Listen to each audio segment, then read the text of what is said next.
South America, Central America, the Caribbean, whichever part of the world, thank you very much for gracing us with your presence and taking the time out to join us today as we have a little discussion on the high-level political forum here today. My name is His Excellency Reverend Dr. Devon Bannister. I am the Pro-Chancellor for Psyche International University and Seminary, and I am the Governor General for the Youth, Cultural, and Arts Affairs Department within the ICC. Indeed, it is a great privilege to have each of you here today.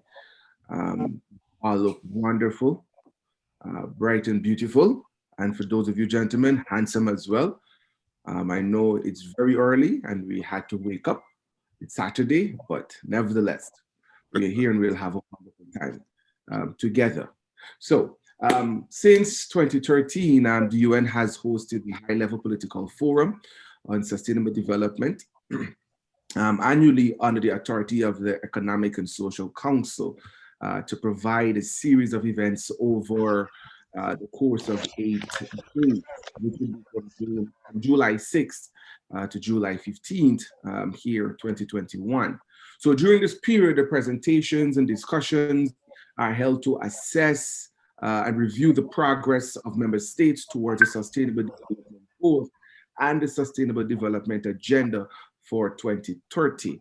So these contributions vary from voluntary national reviews led by member states to expert group meetings, bringing governments, technical expert and civil society together, thus recognizing the importance of collaborations with major groups and other stakeholders.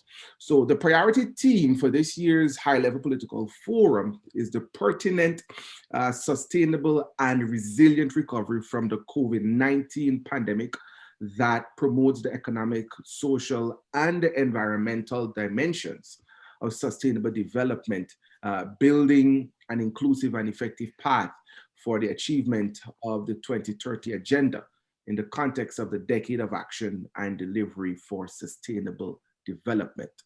So the Department of the Northeastern Affairs, USA WOLMI-ICC, worked to hold the pre-United Nations High-Level Political Forum today, July 3rd. So at this event, we'll present the missions of WOLMI-ICC with respect to the visions of the Acts 915 assignment, the SDGs reviews, and the ICC SDGs principle with respect to the 2021 UN High-Level Political Forum SDGs in discussions. So without any further ado, let me introduce our guest speaker so we can give him ample time that he can be able to speak to us on the sustainable and resilient recovery from the COVID-19 pandemic that promotes the economic and social environmental dimensions of sustainable development, building an inclusive and effective path for the achievement of the 2030 agenda in the context of the Decade of Action and Delivery for Sustainable Development. Coming to us is the president for the Sub-Saharan Open University Africa Chair Governing Council Youth Gather Global Initiative for the Decade of Action. Ladies and gentlemen, please help me welcome Prince Dr. Osita Animike. I want to thank you all for this very big opportunity to come together. My name is Osita Animike, and I'm the president of Sub-Saharan Open University in Africa. Currently, I'm in Nigeria, in a city called Abuja, and I'm very honored to be here today. I want to begin by saying that this has become traditional for me to express my joy and happiness for this privilege of being able to talk to everybody here present. I'm talking about the WOLMI-ICC Northeastern Affairs USA, the UN High-Level Political Forum Inside event. Let me begin by saying that this is wonderful coming from my experience, because we know that this is going to be the beginning, the beginning of better things to come, because when we talk about political affairs in the world, we are focusing on people who have less opportunities to do things better. And then we are also hoping that by the time we are done with our contributions, we have a great opportunity to create a better life for people. So let me start by saying that if we have a better time worldwide, we have also the hope to create a better world for the people. If you ask me, the work of the World of Life Christian Fellowship, otherwise known as World of Life Ministries International, has been very amazing. And then, within a short period that their church grew from a group of 30 to 300 members, you have been able to change lives and impact people. And I know that with the way you have gone now, what we're looking forward to is for you to be able to create with the rest of the world the opportunity for better life, and then create more opportunities for many more things to happen. Now, over the years, you have trained and developed and empowered many ministers and chaplains to serve the body of Christ, which is amazing. But most recently, you have added, some organizations to enhance your global training and development of Christian ambassadors all over the world. You have No Limits Ministry International, established both as a church and a chaplaincy training in Canada. And then we also have the Canadian International Chaplaincy Association, CICA, where my friend and brother, His Excellency Bannister, leads. And then we also have you being the greatest force in the continent of the United States, creating opportunities for people to live a better life. And I applaud your success story. Now, if we take your history into account and see what you are doing, we also know that in the last couple of years, you have created opportunities for people who have the talent and treasure to serve the body of Christ, to work all over the world. And in doing this, you have also been able to bring opportunities into the rest of the world. Let me not bore you with a long speech. We need to be able to follow your work and create an opportunity for many people to keep working with you, and then create opportunities for us to be stronger servants of Christ. I want to welcome you all to this event, and then thank you for the opportunity of making this opening statement, and wish you well as we deliberate. Thank you so much. Thank you very much. Thank you very much, Prince Dr. Osita. Thank you very much, and we hope that all goes well for you there. Thank you for bracing us with those few words. WOLMI was created. WOLMI-ICC was created basically to bring all of these great minds together, that we can be able to be agents of change. We can be able to attack and help in aiding and guiding other organizations, and equipping men and women that they of themselves can be able to go forward and to continue to do the good work. And for that, we are very much grateful that we can be able to contribute in such great way, because we know that everyone here, each of you represent a different organization. And for that, we are grateful that we can be able to bring you from your various organizations, because we all represent a different goal within the 17 SDGs from the United Nations, and to know that we all can come together and join forces, then that shows unity and strength. And as a people, as a nation, as a community, as a village, we know that that is what we need to help in aiding and contributing to the advancement of people. So we know that the theme is a sustainable and resilient recovery from the COVID-19 pandemic that promotes the economic, social, and environmental dimensions of sustainable development, building an inclusive and effective path for the achievement of the 2030 agenda in the context of the Decade of Action and Delivery for Sustainable Development. So the very next session that we're about to move into, we will focus on, in this high-level political forum here, we will be discussing the Sustainable Development Goals, 1, on no poverty, 2, on zero hunger, 3, on good health and well-being, 8, on decent work and economic growth, 10, on reduced inequalities, 12, on responsible consumption and production, 13, on climate action, 16, on peace, justice, and strong institutions, and 17, on partnership in depth. The forum will also consider the integrated, indivisible, and interlinked nature of the Sustainable Development Goals. So coming to lead us in this session, we have no other than the one and only, Her Excellency Ambassador Lisa Parks. Over to you, Ambassador. Good morning. Thank you, Dr. Good morning, good afternoon, and good evening to all of you, wherever it is that you are joining us this day in the world. We're going to move right into our Ambassadors Forum with presentation number 1.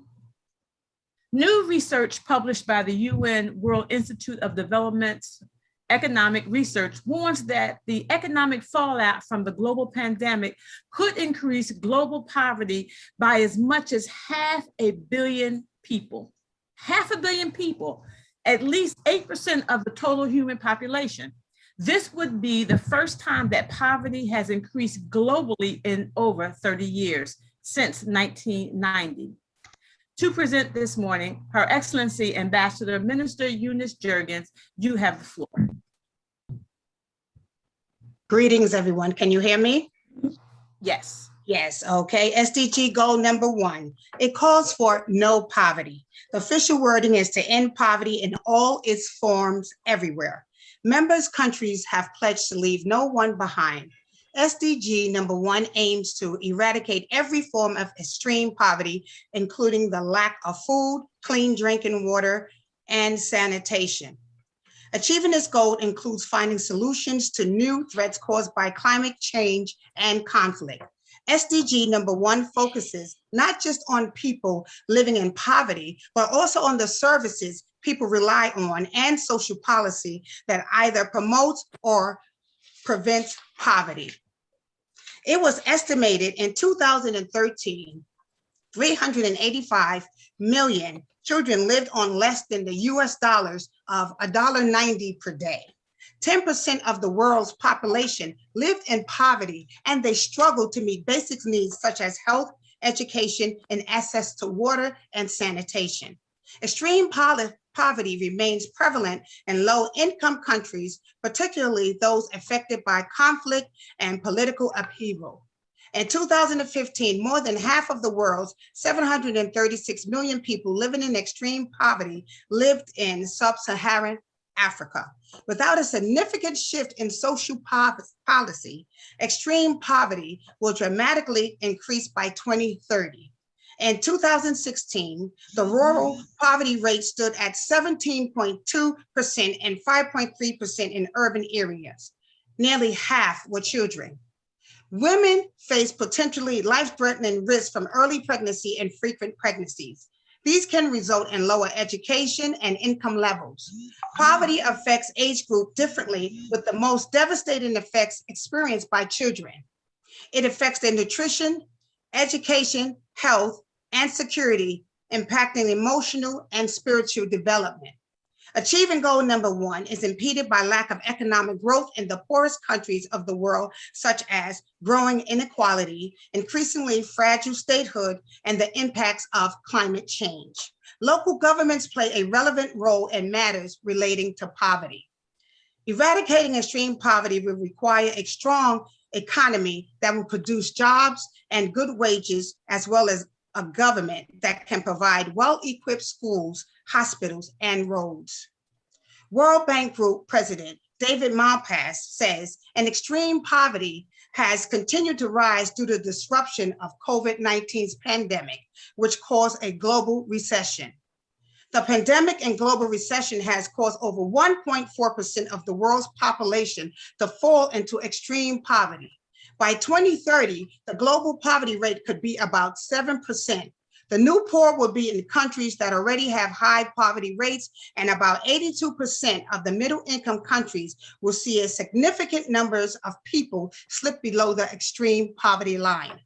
Malpass also says in order to reverse this serious setback due to development progress and poverty reduction, countries will need to prepare for a different economy post-COVID by allowing capital, labor, skills, and innovation to move into new businesses and sectors. World Bank Group states they will support and help developing countries resume growth and respond to health, social, and economic impacts of COVID-19 as they work towards a sustainable and inclusive recovery. We can come together monthly. This is what we can do as WOLMI team and work collaboratively. We could come together monthly in presenting new ideas, getting updates, and brainstorming about ways in assisting the UN in achieving its goals. We can have informational settings and training sessions in area of interest and sharpening and keeping up to date with our schools, learn, and becoming experts.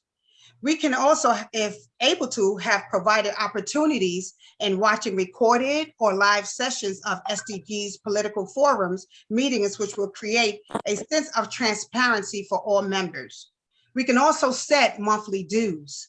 According to Acts 9:15, being God's chosen vessels and representing Christ, Jesus told us to go before the Gentiles and to kings and the children of Israel and to proclaim his name. We as WOLMI's ICC team and peace ambassadors are to represent Christ as we go, being fully trained, equipped, and knowledgeable when we are consulting and advising our government, our leaders, and our nation.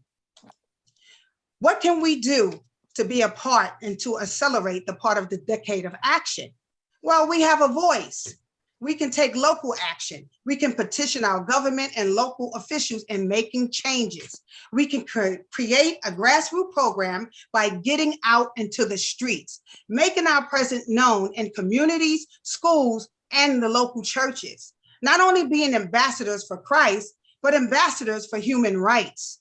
Raising awareness to global issues on a local level, getting many involved, showing that the problem is bigger than just us, what we see, and that we all are suffering.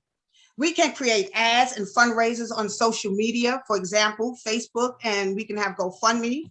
We can advertise for donations. We can have training webinars, and we can also hold conferences. We can create incentives for departments who raises the most funds for the cause and/or incentives for incoming students. We can partner with SICA and other partners and stakeholders, whether private or with the UN. Being valuable partners as peace ambassadors, it is our due diligence to assist the nation in balancing our economic, environmental, and social needs, which will also allow prosperity for now and future generations. Tackling some of the toughest global challenges can't be achieved alone by one company or sector. Working in partnership can often lead to greater impact and will help one in achieving their goals quicker. We ICC Peace Ambassadors and being valued partners can partner and work alongside our businesses in our communities as well as the public sectors to develop more integrated solutions to global challenges. We can also partner and work together with other stakeholders who share the same common goals, interests, and comparative advantages.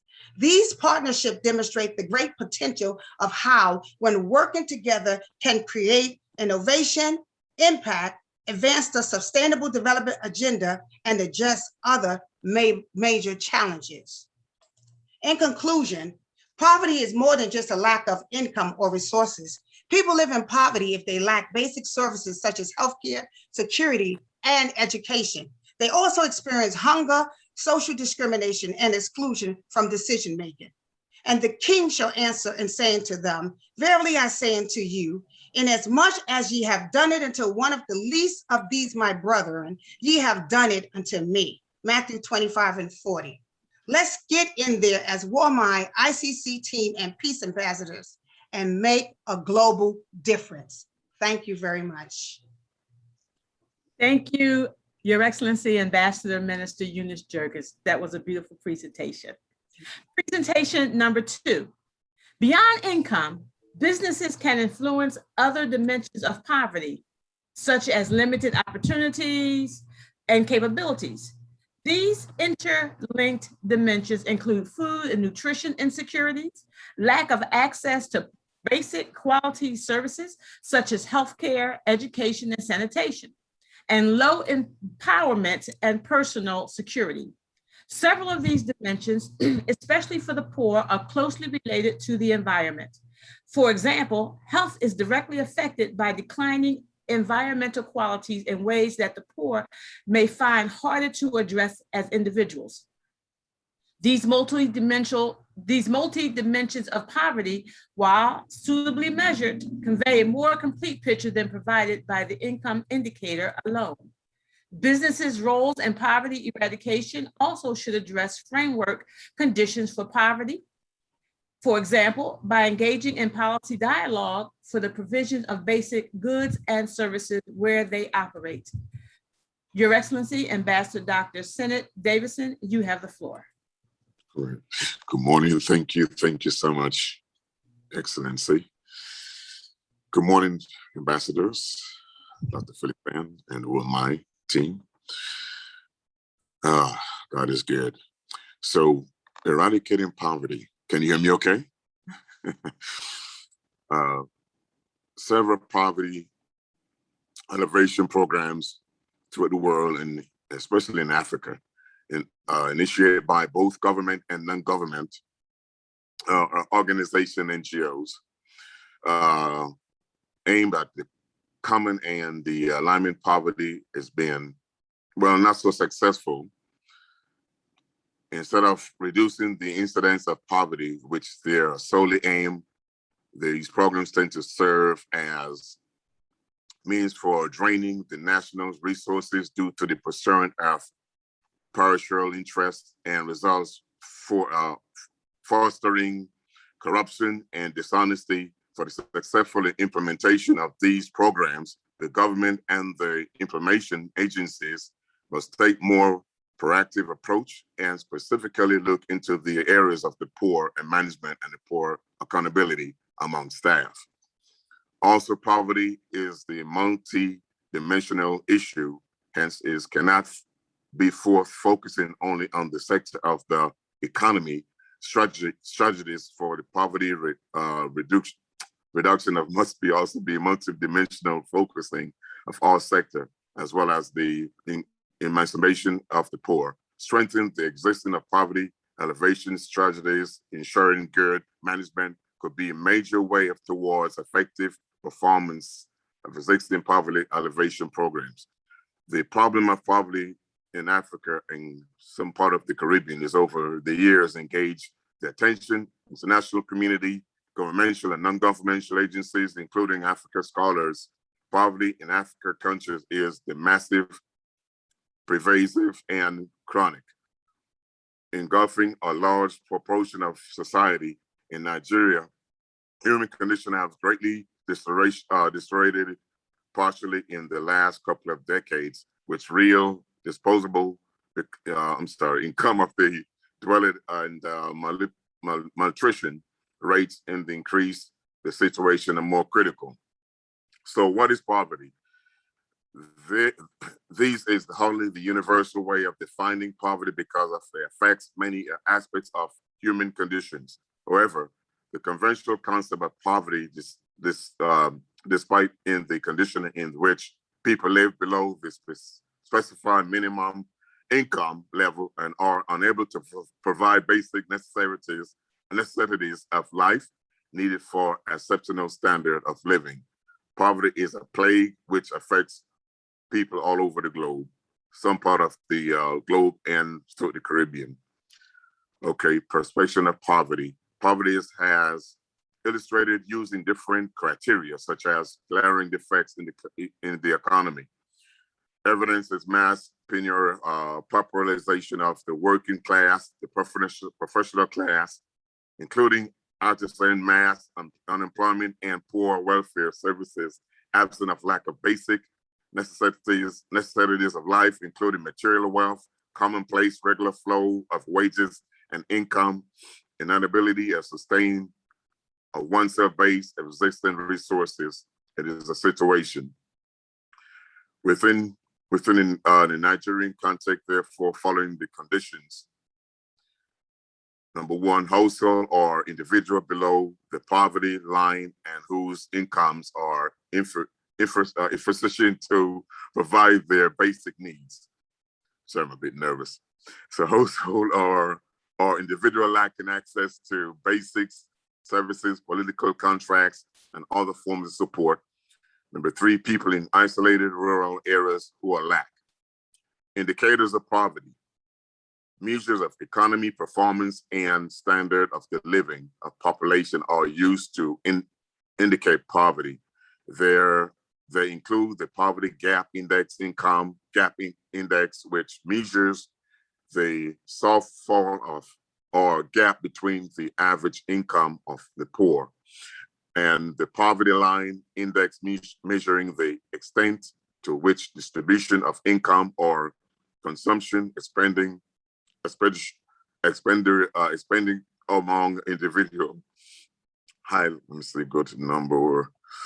Okay, here, WOLMI. So combined with WOLMI, it's an honor and a privilege, especially with us ambassadors here at the forum. So I really give God thanks for the gathering and everything, for us to work together.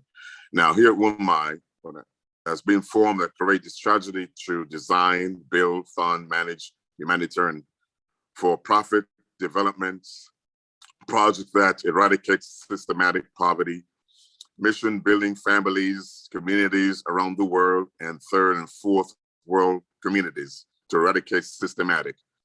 Creation of affordable, sustainable housing that is insurable, safe, built to the highest standards to protect against, say, about 100 and maybe 150 mile per wind, maybe hurricanes, disaster, or storms, winds, earthquake, and flooding, and water damages to secure the infrastructure. Safe, quality schools, daycare for children, locally businesses that serve the needs of local residents through the creation of business incubators of green energy technology. Green energy technology. Here's my business model. Definitely work with WOLMI and the United Nations. The business model of WOLMI is this straightforward. Throughout the creative project and development, family services and design excellence combined with business and investment expertise, WOLMI will gather on sufficient impact in eradicating systematic poverty and creating new wealth around the globe. The most significant asset of WOLMI business model is that majority of the income produced from project development and investment be revealed. Project for economic stimulation and development, building strong communities, begin creating wealth for everyone. Business project requested among design like agriculture, agriculture, seafood, $2 billion. I'm just going through the funding prospect of this, what we need, definitely need for Africa and, you know, the Caribbean. Mobile health clinics, hospitals, $3 billion. CBS, residential affordable housing, $1 billion. Business project, and also request amount description. Water project throughout Africa, 700 million. The hydroponic greenhouses, 250 million. Boaters and houses and emergency vehicle, 100 million. The business project request description throughout the Caribbean, Dept by hurricane that's passed for the past season, for the past year, 5 billion. Hotels and you know, capital bank, open banks throughout the Caribbean and work with all the banks throughout Africa, where we work as a team. I just, you know, want to give, well, that's my conclusion. I'm sorry, I'm just a bit nervous, but I want to thank you again. This is what I have for right now, and we will continue to work with everyone here in the forum and everyone here with our fellow ambassadors, His Excellencies, and everyone. This is my first time doing this, so I want to thank you, but I have much more, but I'm just going to conclude and thank you, and I'm finished. That's it for now. Thank you, Your Excellency Ambassador Dr. Sennett Davis. We're all a bit nervous. Don't even worry about it. You are in good company. Okay. Presentation number 3. The growing pressure on global food systems constitutes a critical development challenge and creates an increasing risk for businesses, governments, communities, and the environment. In this context, business has become a critical partner for governments and other stakeholders to design and develop effective, scalable, and practical solutions for security and sustainable food and agricultural systems. Your Excellency, Ambassador Dr. Yvette Brown, you have the floor. Thank you, Madam Chair. Sustainable Development Goal number 2 is directed at ending hunger, achieve food security, improve nutrition, and promote sustainable agriculture by 2030. SDG 2 has 8 targets, 5 of which are called the outcome targets, and the other 3 are called means of achieving targets. According to the United Nations report, there are around 690 million people who are hungry, which equals 10% of the world's population. The SDG 2 agenda of zero hunger by 2030 has faced several threats towards its progress, most especially in 2019 and 2020, with the unprecedented locust infestation in Eastern Africa and the global COVID-19 pandemic. The COVID-19 pandemic has placed much pressure on agricultural production, disrupted global value and supply chain. Subsequently, this raises issues of malnutrition and inadequate food supply to households, with the poorest of them all gravely affected. This has added about 132 million more people suffering from undernourishment in 2020. Problems cited would suggest that the world is not on track to achieve zero hunger by 2030, and so there is considerable work to be done so that no one is left behind. The UN's Global Humanitarian Response Plan has laid out steps to help the world's poorest countries and address the needs of the most vulnerable people, including those facing food insecurity. Prompt measures are needed to ensure that food supply chains are kept alive to mitigate the risk of large shocks that have a considerable impact on everyone, especially on the poor and the most vulnerable. In order to address these risks, the Food and Agriculture Organization urges countries to meet the immediate food needs of their vulnerable populations boost social protection programs, keep global food trade going, keep the domestic supply chain gears moving, and support smallholder farmers' ability to increase food production.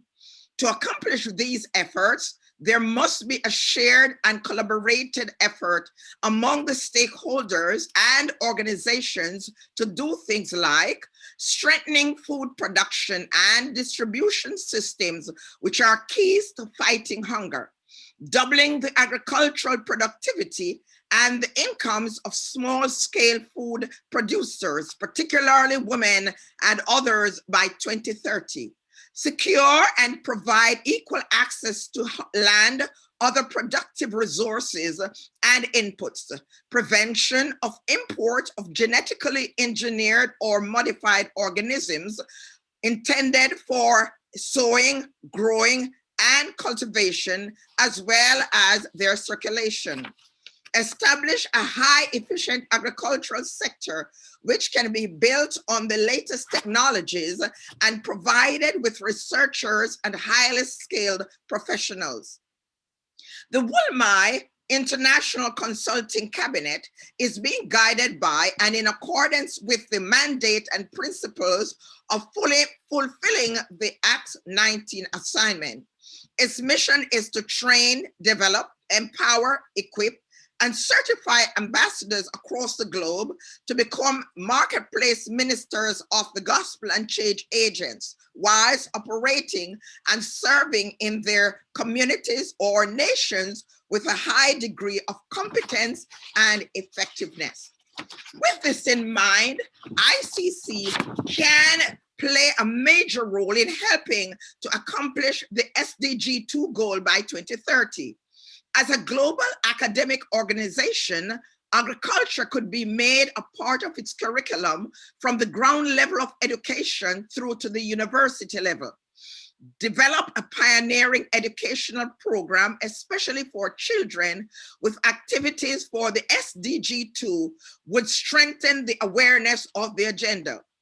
The organization can help to coordinate efforts to implement projects, initiatives, and actions to reflect its commitment towards achieving the vision of the 2030 agenda.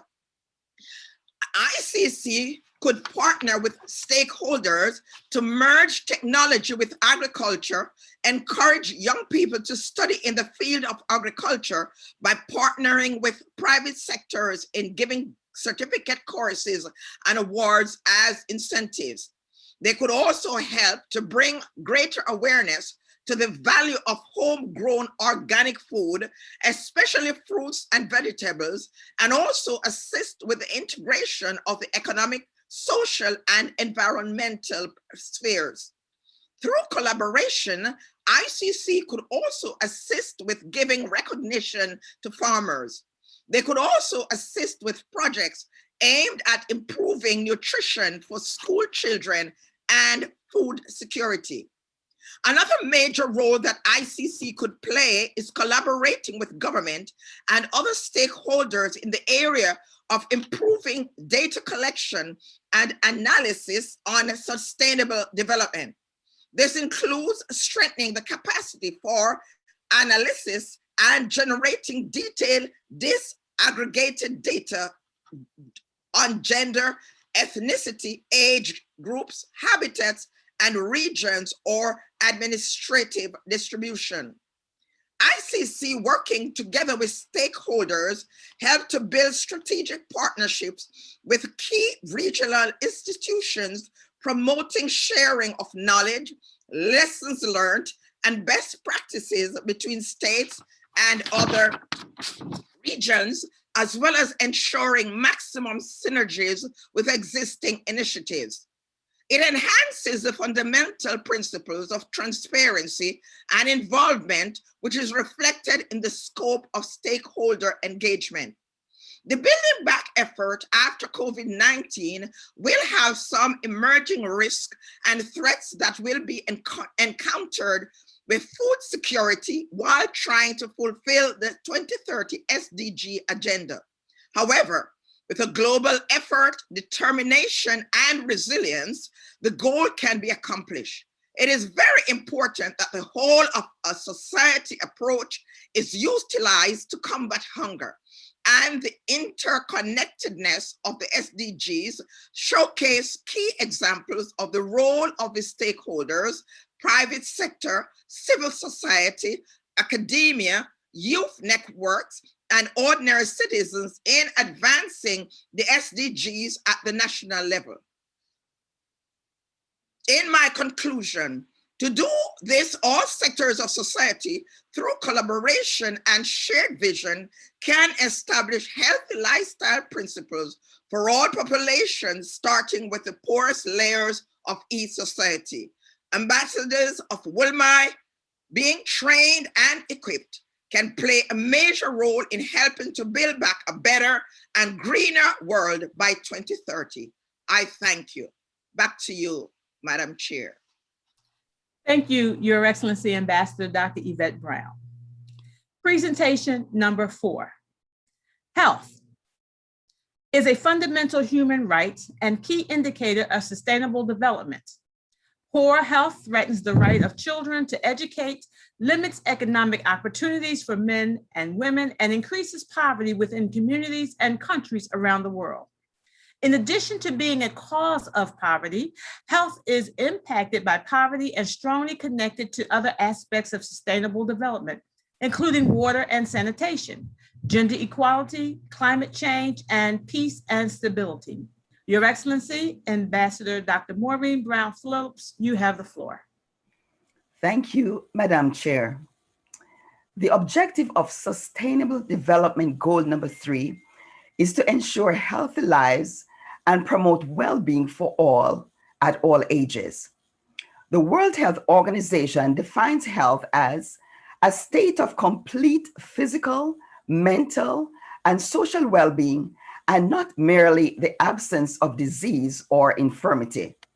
Health is a fundamental human right and a key indicator of sustainable development. Poor health threatens the rights of children to education, limits economic opportunities for men and women, and increases poverty within communities and countries around the world. In addition to being a cause of poverty, health is impacted by poverty and strongly connected to other aspects of sustainable development, including water and sanitation, gender equality, climate change, peace, and stability. The COVID-19 pandemic occurred immediately after the international community had reaffirmed its commitment to accelerate its efforts to achieve the SDGs based on the declaration of the Decade of Action. In the words of United Nations Secretary General Antonio Guterres, COVID-19 upended our lives and plunged the world into suffering and grief. The pandemic has been a serious threat to the progress of SDG 3. As the pandemic spread worldwide, the lockdown had over 70 countries putting a hold on various health services. According to some reports, primary care, rehabilitative, palliative, and long-term care have been most heavily affected by the pandemic, with over 40% of countries reporting disruptions that affect the availability of and access to quality services. There have been negative impacts on mental health and well-being due to social isolation, separation from family and caregivers, and the loss of loved ones to COVID-19. The pandemic has also led to overloading and overcrowding of health facilities, and many people have become afraid of visiting these centers for fear of being infected. The resulting negative effects of the pandemic have caused healthcare systems to be stretched beyond their capacity and capabilities to provide adequate care. Decades of improvement have been erased right across the board. Consequently, there is a great need for governments to prioritize issues of healthy living and well-being and work towards the goal of SDG 3. It is now July 2021, and after massive vaccination campaigns and some measured success, the world has started to reopen to rebuild lives and economies. But how do we build back stronger, greener, and better?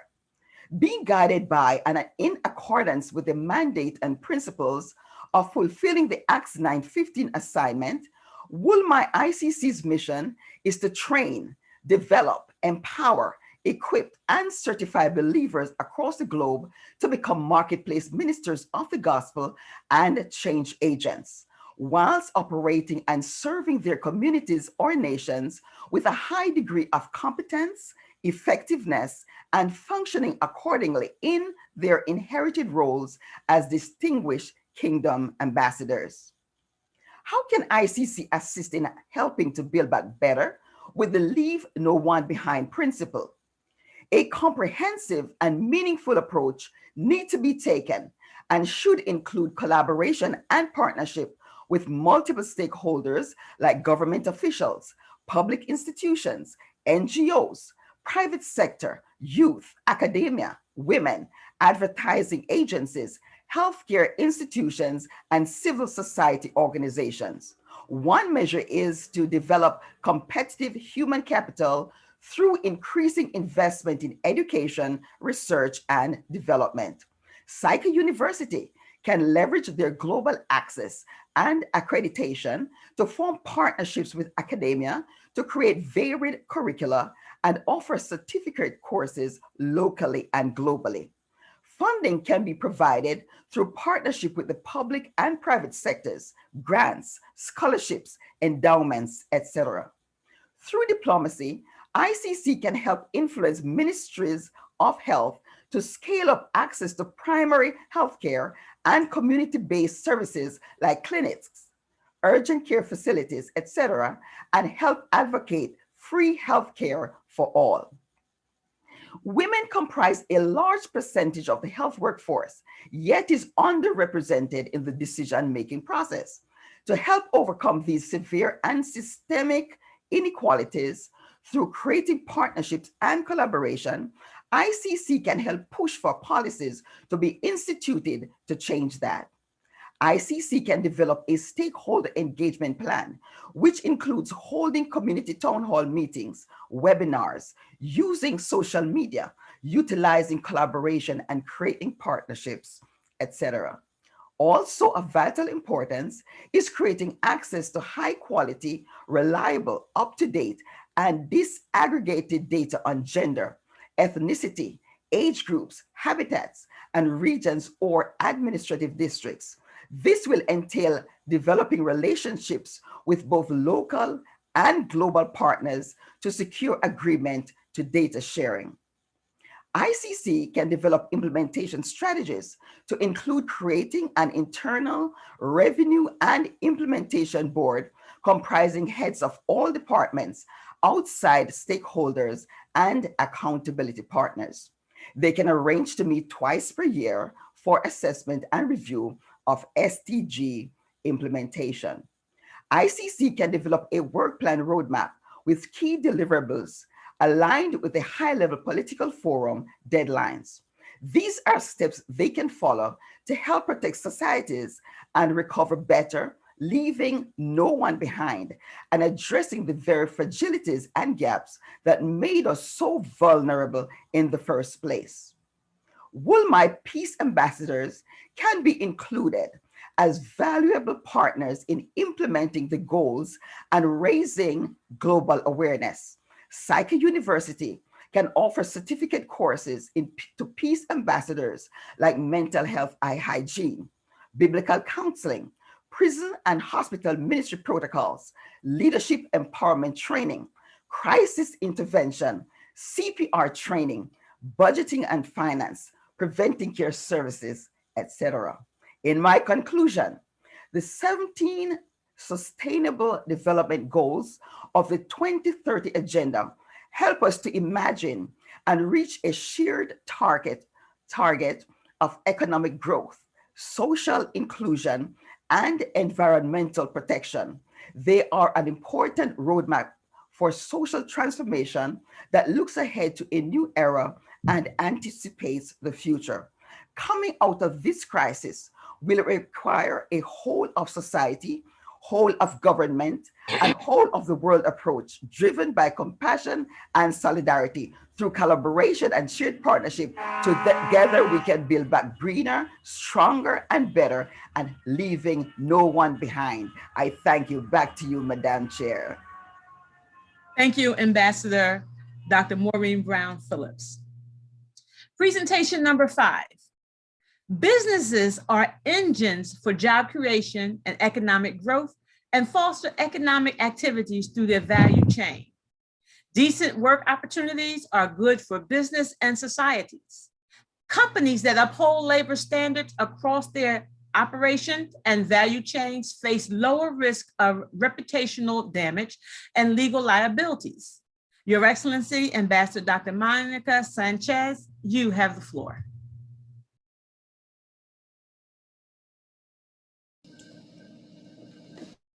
Thank you, Madam Chair. All protocol observed and acknowledged. Let me extend congratulations to the organizers of this event. The UN SDG Goal 8, Decent Work and Economic Growth for All.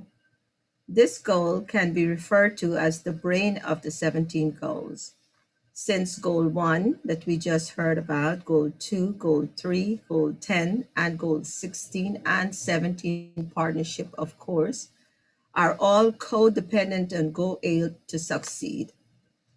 To promote sustainable, inclusive, and economical growth with full and productive employment and decent work for all, currently approximately half of the world population still lives on the equivalent of $2 a day, related to poverty, inequality, and discrimination.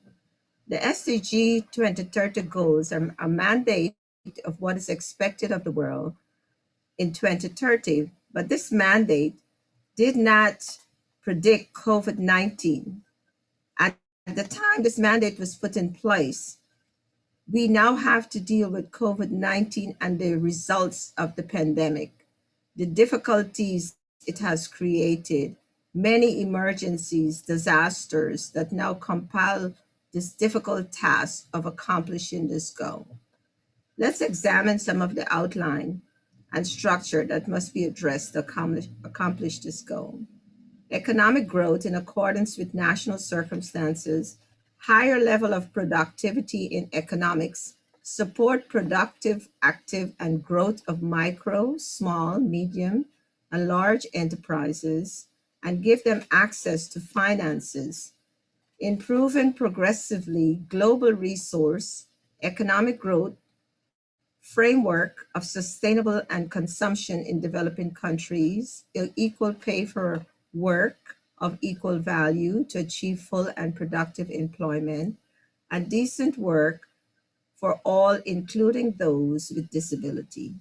Educational training for all, especially youths, to ensure employment and growth, elimination of child labor, slave trafficking, abuse of labor practices, to provide a safe and secure workplace for all, promotion of tourism and local culture to produce jobs, to ensure financial services for all, and of course, increase aid to developing countries to enhance their integrated framework. Action must be taken now for job creation, entrepreneurship, creativity, and innovation, encouraging access to financial services and prohibition and elimination of child labor. Currently, 1 in 200 people are enslaved worldwide. Many local governments are already taking action, fostering communities with decent work for all. They are concerned with the promotion of inclusive and sustainable economic growth, employment, and decent work culture for all. These issues during the last decade have been included in many human rights declarations. People in the working class deserve opportunities for work that is productive and secure, that the workplace will provide social protection for families that the prospect of personal development and social integration will allow freedom for people to express equality and opportunity and treatment. To summarize where we are, where we need to go, let's review. Our past 25 years, the number of workers living in extreme poverty has declined dramatically, despite long-lasting impact of the economic crisis of 2008 and 2009 in developing countries. However, the global economy continues to recover slowly. The widening of inequalities and employment are not expanding fast enough to keep up with the growing labor force.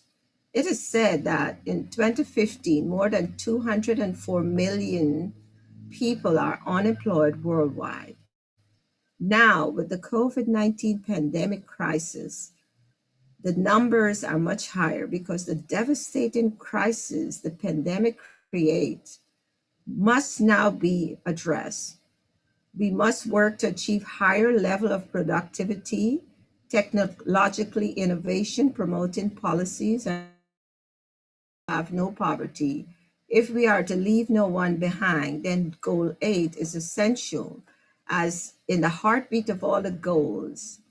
As I stated in the beginning, COVID-19 pandemic has created a crisis that is unimaginable. And so now global societies must work under one umbrella in building back better to secure the stability of economics and economies and to ensure decent work for all. The job has just gotten a whole lot harder. Diversity, innovation, and upgrade economic productivity. Education is essential to engage our grassroots and rural communities. Finances is essential to create entrepreneurship and opportunities for unemployment. Social interaction is essential for communication and resources in moving forward. To achieve success, we must not only emphasize on global society, but we must take diligent effort to create a global society by engaging every aspect of opportunity that is available to us. Ensuring no one left behind, let's focus on our vulnerable citizens, not harming our environment, protecting our labor rights, and stepping once and for all modern slavery. As ambassadors, we all can participate in charitable organization, in mentoring program for young people, and in encouraging a safe and peaceful work environments. I thank you, Madam Chair. Thank you, Your Excellency, Ambassador Dr. Monica Sanchez. Presentation number 6. Roughly half the world's population still lives on the equivalent of about $2 a day, US. And in too many places, having a job does not guarantee the ability to escape from poverty. Substandard working conditions are often related to poverty, inequality, and discrimination. In many contexts, certain groups, such as workers with disabilities, women workers, youth, and migrants, among others, face particular obstacles in assessing decent work and may be especially vulnerable to abuses. Your Excellency, Ambassador Dr. Rosemary Chiwandu, you have the floor. The aim of Sustainable Development aims to promote sustained, inclusive, and sustainable economic growth, full and productive employment, and decent work for all by 2030. SDG 8.1 aims at sustaining the economic growth of UN member states annually in accordance with the circumstances of each country. A minimum growth of 7% annual GDP is expected of the least economies. Indicator 811 proposed a $2 daily income for the poorest of the poor. Unfortunately, more than half the world's population, at least in developing economies, live under this mark. Sustained and inclusive economic growth is a prerequisite for sustainable development and contributes to improved livelihoods for people around the world.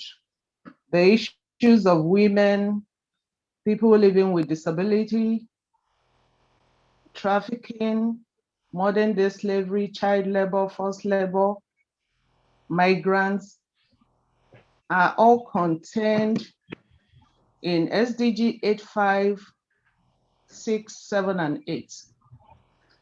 8.5 emphasizes on the need to attain complete employment and respectable working environment, decent working hours, and equal pay for all, particularly women, young persons, persons living with disability, and the refugees. 8.6 proposed the need to significantly reduce youth unemployment, lack of education and relevant skills by 2020. Unfortunately, 2020 have come and gone, yet youth unemployment remains a world challenge. 8.7 provides for taking immediate and effective measures to eradicate forced labor, end modern day slavery, human trafficking, eliminate child labor, and recruitment of child soldiers by 2025. To achieve this, countries must ensure the effectiveness of structures put in place to tackle the above.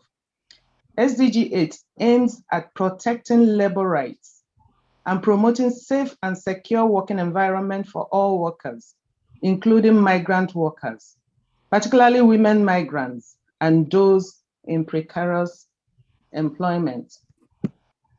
Challenges faced by women, persons living with disabilities, and migrants. Women and persons living with disabilities are often limited by little or no education in developing countries, and they require skills to get the right jobs. And with little or no education and skills, and coupled with series of biases, they end up taking exploitative, underpaid jobs.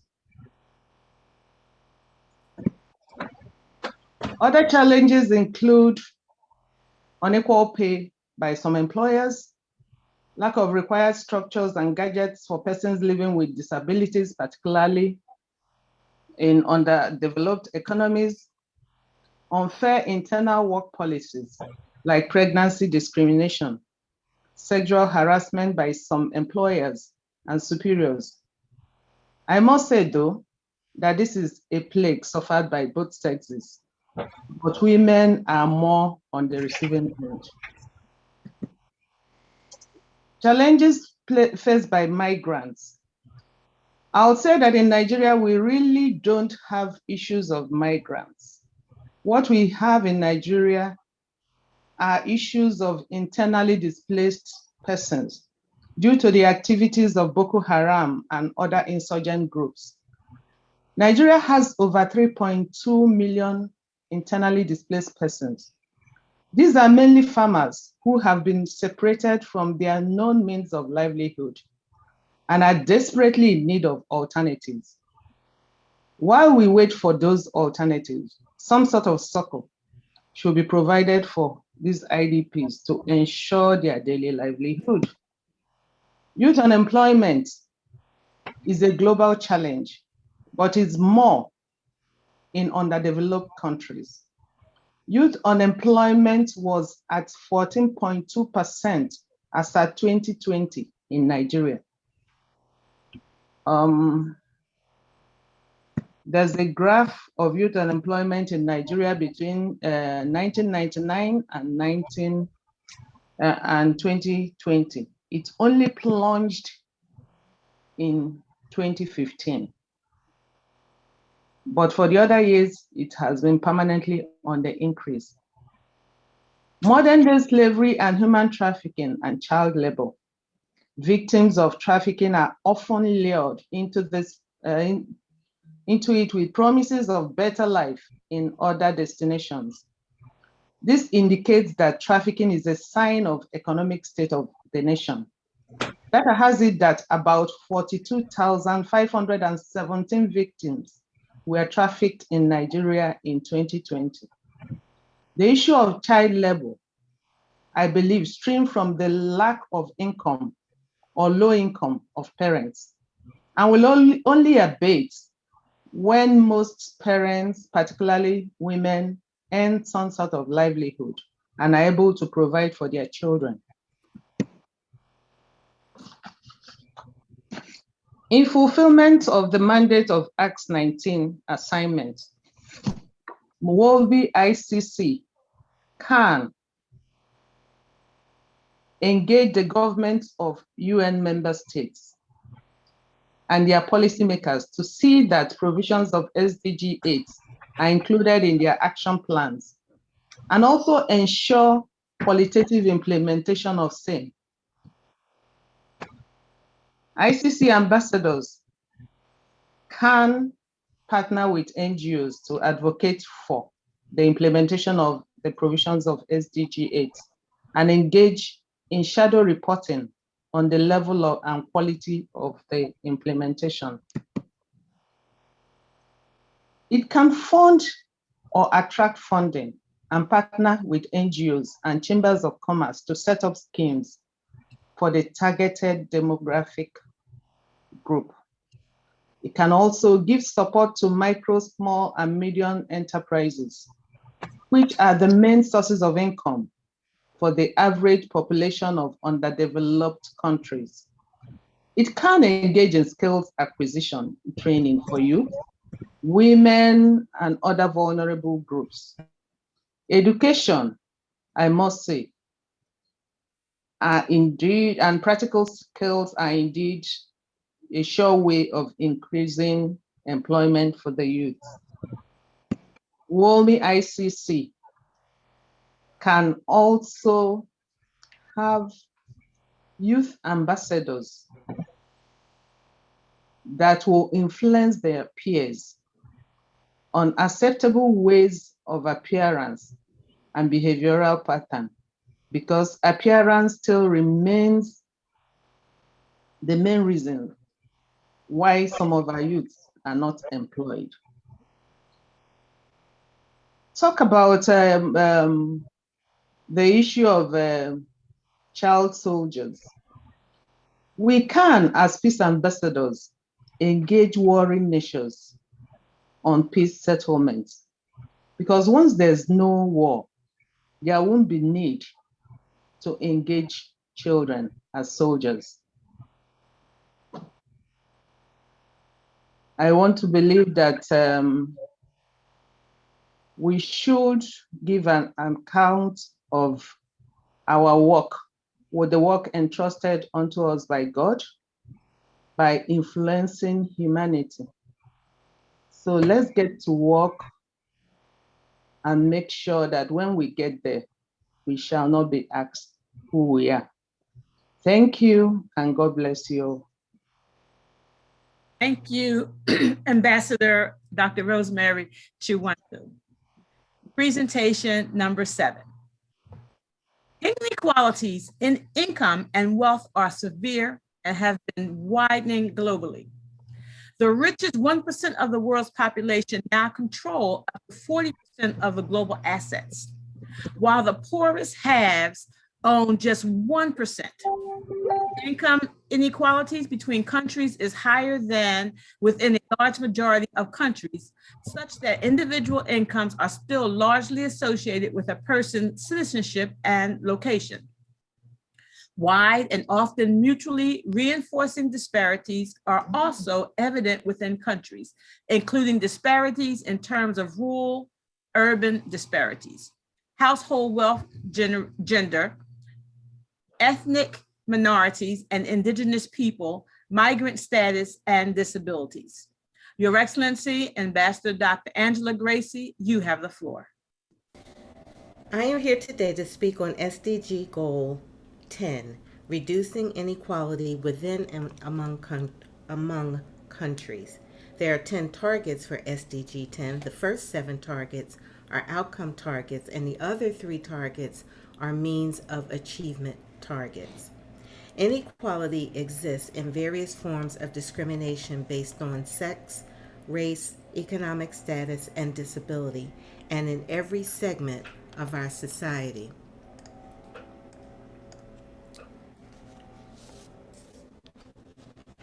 let's look at what's happening in the United States.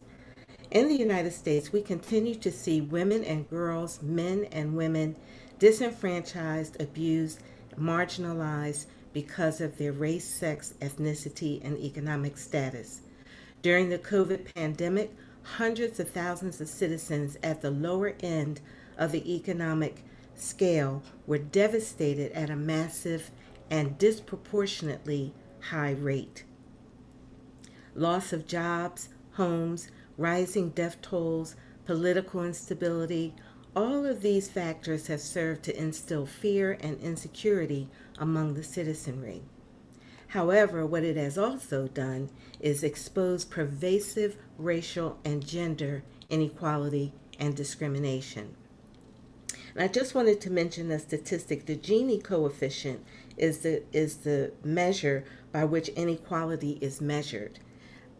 In 2019, just before the pandemic hit, the coefficient rate for the U.S. was 0.48, which is very high. A Gini coefficient of 50 would mean that half of the people share all of the income wealth while the other half get nothing. So we are very high and right up there with the average of some other African countries as well as with China.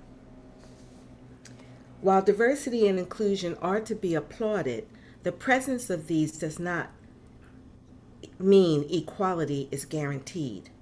The following strategies are proposed to fight inequality and discrimination. Advocacy.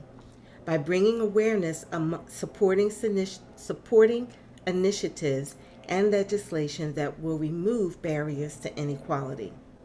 Education. By hosting online events on the subject of gender and racial equality in ministry and in the marketplace, holding town halls, and as well as educational events to educate the public on what they can do. Healthcare, by promoting and observing health safety practices during the pandemic, as well as supporting legislation and policies that reduce inequalities, such as the Affordable Care Act.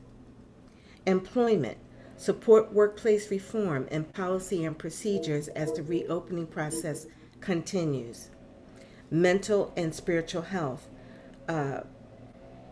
We can partner with medical professionals in the post-COVID environment as workplace chaplains are needed to minister healing and encouragement and to assist those in developing emotional and spiritual balance in the workplace.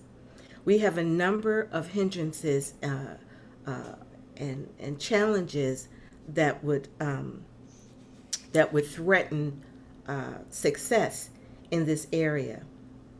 Number one, there's an attack on voting and civil rights, on the Voting and Civil Rights Acts.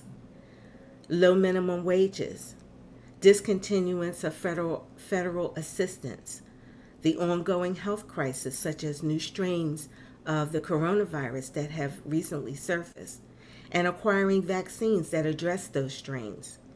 There's a threat to our democracy due to racial and political polarization, unstable government leadership, and compromised international relationships. And there's also opposition from those who support those of the status quo who benefit from inequality and discrimination. Achieving equity in health, education, or economic status, or any other segment of the society cannot happen overnight. Cornell P. Wright, Executive Director, Health Equity Consultant, and TEDx speaker of the North Carolina Department of Health and Human Services, in his article, In Search of Equity, which was published in the North Carolina Medical Journal, says, as with most ideals of systems change, equity takes deliberate awareness and undoing of policies and practices upon which many foundations have been built and from which many in power have benefited. So how can peace ambassadors partner with WOLMI-ICC? WOLMI-ICC's mission, of course, is to train and equip a global ambassadorial consultancy. Their mission, along with the Department of Northeastern Affairs, is founded on Acts 9:15, and I quote, "But the Lord said to him, Go, for he is a chosen vessel of mine to bear my name before Gentiles, kings, and the children of Israel." As UN Peace Ambassadors, we are chosen personal representatives commissioned to take the message and ministry of reconciliation to kings, to Israel, and to the world. We have a responsibility to heed the cry of the broken, wounded, disadvantaged, and the oppressed among us. But it's not just the efforts of those in the United States. It will take a global effort. The department's UN Peace Ambassadors can partner with WOLMI-ICC to advance the cause of racial and gender equality in the following ways: by holding annual and biannual symposiums of thought leaders, stakeholders, and professional leaders to bring awareness and focus solutions to specific issues. We can convene an ambassadorial task force to gather and analyze current and accurate data and then present a strategic plan to WOLMI.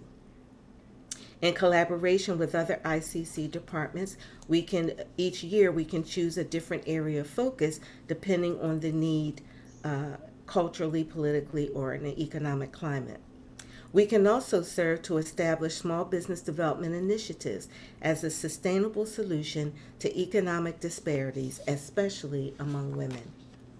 We can serve as chaplains in ministry and the marketplace to address the emotional and spiritual trauma in a post-COVID environment. We can serve as an ambassadorial consultancy team on special projects and special initiatives. We can purposely work to collaborate with other departments of WOLMI-ICC to bring about global change. In the spirit of reciprocity, the UN Peace Ambassadors, they can be supported in their organizational initiatives as they support the UN's Sustainable Development Goals through recognition, support, and access to opportunities and resources. In conclusion, we need to take action and we need to see tangible results of our efforts. However, I firmly believe that when it comes to experiencing lasting change, it has to start on the inside first.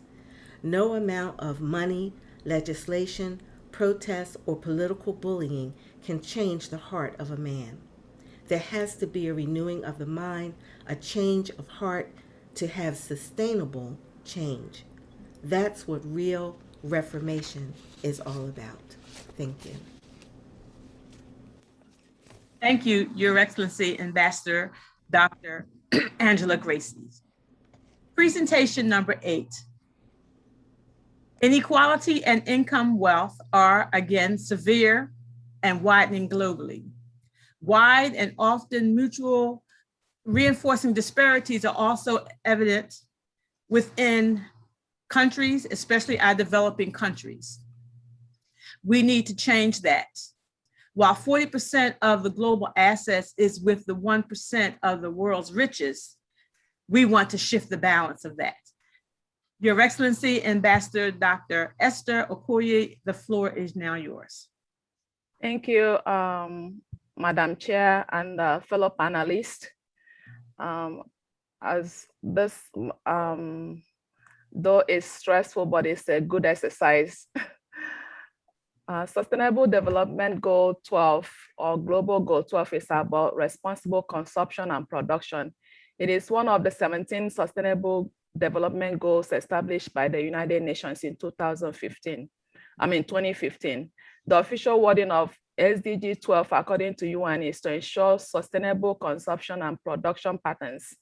SDG 12 is meant to ensure good use of resources, improving energy efficiency, sustainable infrastructure, and providing access to basic services, green and decent jobs for better quality of life for all.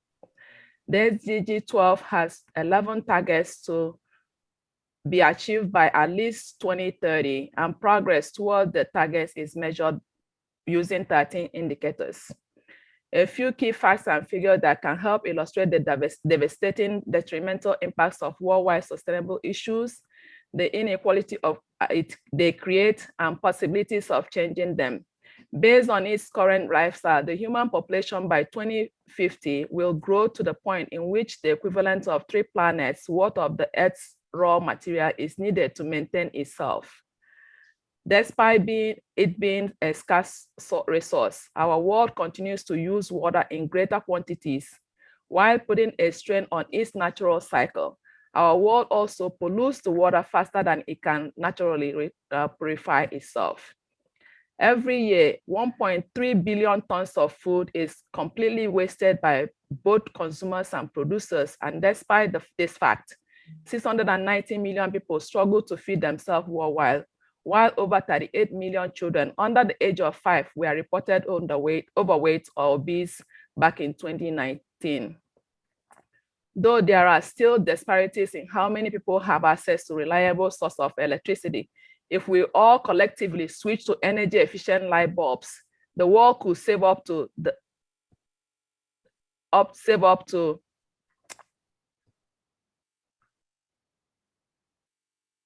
I'm sorry. Save up to I'm sorry. So with these issues, including eco-friendly production methods and reducing the amount of waste, by 2030, national recycle rate should increase as measured in tons of material recycled. Companies should adopt sustainable practices and publish sustainable reports. To achieve economic growth and sustainable development, it requires that we urgently reduce our excessive usage by changing the production and consumption of goods and resources. Though agriculture is the largest user of water worldwide, the irrigation now claims close to 70% of all fresh water for human use. The targets and indicators of progress of SDG 12. Out of the 11 SDG 12 targets, 4 of them are to be achieved by the year 2030, one by the year 2020, and 6 have no target years. The targets address different issues ranging from implementing the 10-year framework of programs on sustainable consumption and production patterns, achieving the sustainable management and efficient use of natural resources, having per capita global food waste reduced at the retail consumer levels, achieving the environmental sound management of chemicals and all waste throughout their life cycle, and encourage companies to adopt sustainable practices and monitoring system for data collection. Also to promote public procurement practices that are sustainable in accordance with national policies and priorities. Also ensure that people everywhere have the relevant information and awareness for sustainable development, and support developing countries to strengthen their scientific and technology capabilities. How do we implement the 9-year sustainable consumption and production framework? Implementation of the 9-year framework on sustainable consumption and production patterns should begin in developed countries, taking the lead and considering the development and capabilities of developing nations. The goal of this SDG is to have all countries participating in the action plan by 2030. This framework has one indicator, and the indicator is the number of countries with sustainable consumption and production, SCP, or National Plan of Action as measured as a priority. This indicator allows for the quantification and monitoring of countries making progress along the policy cycle of binding and non-binding policy instruments aimed at supporting sustainable consumption and production. Mainstreaming sustainable consumption and production in decision-making at all levels is a core function of the 10-year framework. It is expected to support the integration of sustainable consumption and production into development policies, programs, and strategies to appropriate, including where applicable, poverty reduction strategies. Suitable to data resources for this indicator are currently being explored because statistical standards are not yet available. The framework adopted by the member states of the United Nations Conference on Sustainable Development is a global commitment to accelerate the shift to sustain consumption and production in developed and developing countries. In order to generate the collective impact necessary for such a shift, programs as the One Planet Network have formed different implementation methods to help achieve this goal. One of the measure progress is to focus on the 5 Ps that shape the SDGs. And these are people, planet, prosperity, peace, and partners. I will simply summarize this. People are the major consumers, and productivity are based on human, economic, social, and welfare needs. One of the SDGs plan of action is a determination to leave no one behind in all their forms and dimensions became the force to drive human needs, including responsive consumption, to ensure that all human beings can fulfill their potential in dignity and be able to produce and make their comfortable existence. Planet. The SDG set a goal to protect the planet so it can support the needs of the present and future generation. Nearly every day, we are seeing just how connected and how fundamental climate change is to global development. And prosperity, the SDG aim to ensure that all humans can enjoy prosperity and fulfilling lives, and that economic, social, and technology progress occurs in harmony with nature. Inequality is one of the defining issues of generation and requires a consummate focus that to date has been lacking. Peace. The SDG rightly know that there can be no sustainable development without peace, and no peace without sustainable development. Therefore, they set out goals to foster peaceful, just, and inclusive societies. And the last P is partnership. The SDG calls for a spirit of strengthened global solidarity.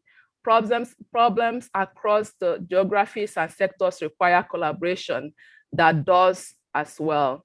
The good news is that we are seeing a variety of players set up for the SDGs, from youth activists striking for climate action to citizens embracing sustainable living conditions to corporations embedding sustainability into their core plans. What can international consulting cabinet do to create more sustainable future? The WOLMI-ICC vision is centered on humanity and concerns for human development. Through the various development of ICC and WOLMI organizations, efforts can be geared towards training and equipping ambassadors for emergency preparedness with respect to human consumption capacity and sustainable production.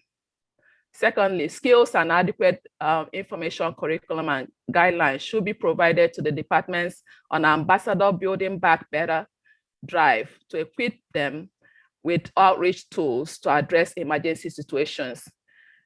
WOLMI-ICC can establish integrative approach not only on training, equipping members, but also build empowerment resources for resourcefulness that could align with the 5 Ps of the SDGs in addressing the mission of ICC, WOLMI-ICC, with respect to SDG 12 and the targets. WOLMI-ICC can venture into section of the department that could go into recycle, reuse, remanufacture to introduce management and utilization of waste generation for affordability and availability to the poorest countries. Support effective energy use by reducing your own waste and using more energy efficient lighting and being mindful of what you purchase, supporting more local stores and corporate entities that take energy sustainability and waste reduction into consideration.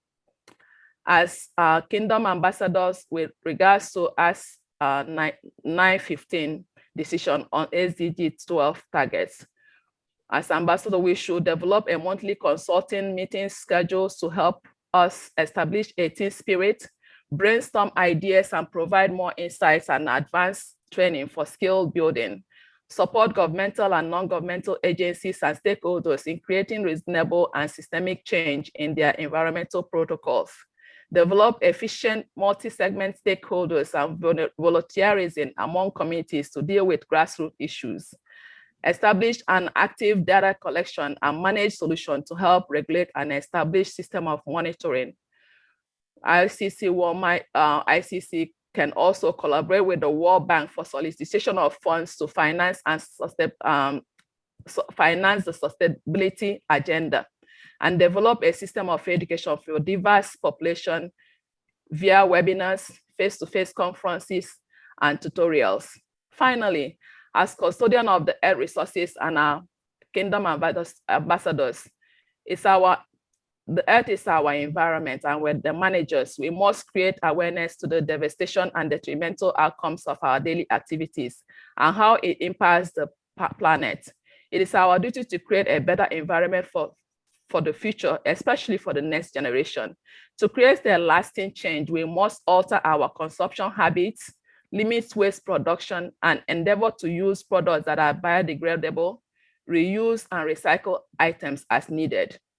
As peace ambassador, we must encourage the industrialized nations to invest in and champion sustainable development ideas in less privileged countries of the world, since wealth and funds needed to pursue these changes are not readily available in these countries. The individual SDGs, as we see, are interconnected and should work together as a whole toward the common goal of sustainability and development across the globe. I yield the floor. Thank you, Madam Chair. Thank you, Ambassador Dr. Esther Okoye. Excuse me. Presentation number 9. Climate change is caused by anthropogenic emissions of CO2 and other greenhouse gases. Climate change impacts natural and human systems globally through the increased global average surface temperatures, extreme weather events, changing precipitation patterns, rising sea levels, and ocean acidification. These risks will ultimately impact people's livelihoods, particularly marginalized groups, such as women, children, and the elderly, as resources for food and water become more scarce. Those effects impact the other SDGs and often make it more difficult to achieve them. Your Excellency, Ambassador Bishop Wesley Johnson, the floor is yours. Thank you, Madam Chair. SDG 13 deals with climate change. Climate is changing. The World Meteorological Organization's latest study states that by 2025, there's a 40% chance the world temperature for at least 1 year will be 1.5 degrees higher than it was 170 years ago when the industrial world first began. These rising temperatures lead to more frequent and intense drought, storms, flooding, rising sea levels, melting glaciers, and warming oceans, which harms nature and wreaks havoc on people's livelihoods and communities. ICC's mission and SDG 13 targets by 2030. SDG 13 Goal 1 to strengthen resilience and adaptive capacity to climate-related disasters. ICC ambassadors must lead the way in calling for urgent protection and consideration towards the most vulnerable groups that are most likely to be affected by climate change, like elderly persons with chronic diseases and disabilities, the homeless, vulnerable women and children, and those living in impoverished areas. SDG 13, Goal 2, to integrate climate change measures into policies and planning. ICC must work with objective scientific evidence and decide what is the best way to integrate them into our policy making and planning. SDG Goal 3, to build knowledge and capacity to meet climate change.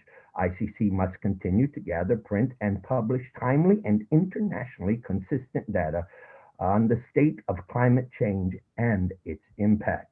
SDG 13A, goal to implement the United Nations Framework Convention on Climate Change.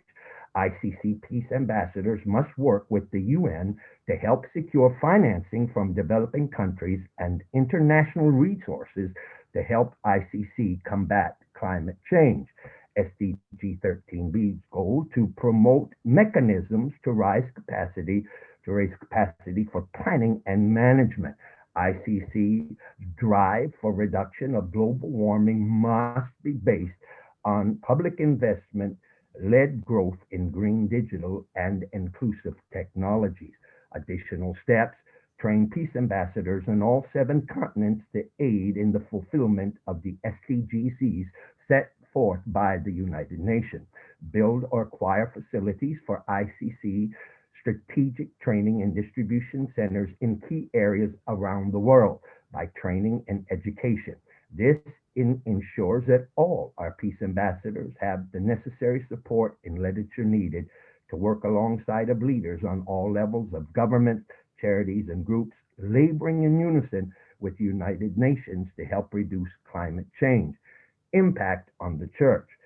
Due to climate change, there has been an increase in major storms, flooding, etc. As a result, churches, parishioners, and their families have been negatively impacted. Countless numbers of lives and jobs affected or lost. Places of worship, homes, and businesses have been destroyed or severely damaged. Further action can be taken by our pastors and leaders by building energy efficient structures. Pastors and leaders can also encourage their parishioners to purchase more energy efficient cars. Network with other churches, organizations, and groups to take the action necessary to help slow global warming. The more we unite, the more our voices will be heard. Solutions. First, we need to provide sustained message of hope, which also embeds a call to action at all levels. Secondly, special consideration must be taken for the poor and marginalized communities by raising up ambassadors to advocate on behalf of these individuals. For example, low-income families will tend to live in more vulnerable locations in each nation. Thirdly, we must build capacity through as many forms of communications as possible, like Facebook, Twitter, YouTube, which is reaching millions of people daily from all walks of life. Apps like these help capacity building to be sustained and are a very inexpensive way of getting the word out on climate change. Fourthly, we must phase out fossil fuels and replace them with renewables. This slows warming of the planet and the acidity of our oceans, which means less health problems, cleaner air, fewer viruses, less sicknesses, diseases, and all of us living healthier lives. Results by just taking these few steps, we can have an impact on climate change and help slow global warming. In conclusion, climate change affects our planet, causes the people to suffer, increases poverty, strains partnerships, erodes peace by causing more conflicts between nations and world leaders, and thereby derailing prosperity. Climate change does affect us all. It's a fact.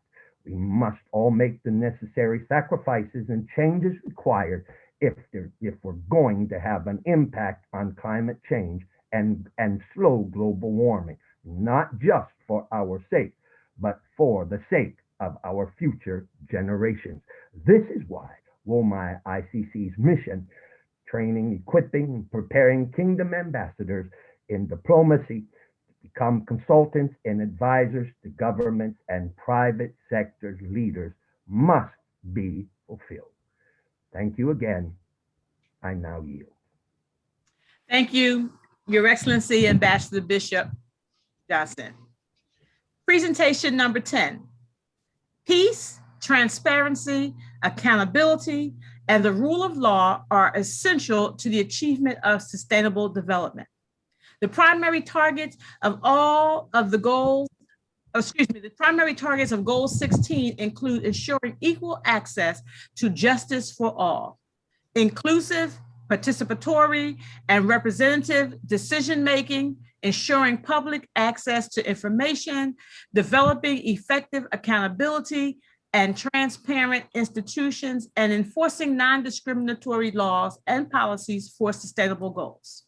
Your Excellency, Ambassador Dr. Father Vincent Bulis, you have the floor. The objectives of ICC WOLMI, in line with the SDGs 16, as rightly observed, is peace, justice, and strong institutions. We are living in a trying and turbulent time, more than ever before. War and violence continues to divide us, and the journey towards peace seems elusive. For example, the ongoing conflict in Nigeria has claimed numerous lives and displaced millions of citizens, as one of my professional colleagues has observed, Barrister Rosemary. Statistically, according to data from the UN Office for the Coordination of Humanitarian Affairs, the 12-year conflict has claimed over 30,000 lives, which is 90% of life lost were children. Currently, Boko Haram existence in one of the greatest threats in Nigeria to peace. The radical group is known to be destructive and malicious. Since 2009, Boko Haram has been linked to a plethora of incidents such as kidnapping, murders, torture, and looting, and worst of all, raping of women, including underage children, the girl child. Achieving peace is a complicated process, yet necessary. Agreements on peaceful conflict resolution are built on effective communication and compromise. While at times, peace settlements may entail contradictory provisions, the ultimate goal is to secure and protect citizens, regardless of gender. Over the past few decades, data has proven that majority of conflicts are triggered by ethnic discrimination. Conflict, for instance, in Bosnia, Kosovo, and the Middle East are prime examples of such sentiments. A huge responsibility lies with individuals in power and their willingness to be transparent with the citizens. In my humble opinion, transparency is the prime ingredient in an effort towards a peaceful coexistence. Research have found that transparency is the process of rendering the decision-making closer to the citizens rather than to be restricted at the top of the pyramid. Jerry, 1999. The bottom line is transparency highlights hidden motives and allows citizens access to information. Transparency minimized corruption. Transparency promotes sincerity, charity, openness, truth, accuracy, fairness, honesty, forthrightness, directiveness, believability, empathy, justice, and fairness. In line with ICC WOLMI vision and mission, when all this is embraced, there is hope for peace, justice. And for this to happen, there is need for accountability. And accountability is one of the most discussed topics. The truth is, conflict is inevitable, but don't necessarily have to be negative. In short, if conflicts are not managed by accountability, society ends up in a vicious blame game, cycled, and nothing positive ever comes from that. When conflict goes weary and awry, blame, accountability, and responsibility comes into play. And so the three options have no available but to be improved. So choosing accountability as the leading option allows improvement in performance towards achieving peace. Both process and outcome accountability holds decision makers responsible for their behaviors, their actions, and their decisions. Process accountability requires justification of process that leads to a decision being made. Outcome accountability requires decision makers to take full responsibility for their judgments and decisions making. For this to happen, the need for the rule of law is extremely important as we formulate changes and work towards a better future. Rule of law is a check and balances system that safeguards the accountability of the legally relevant decision making.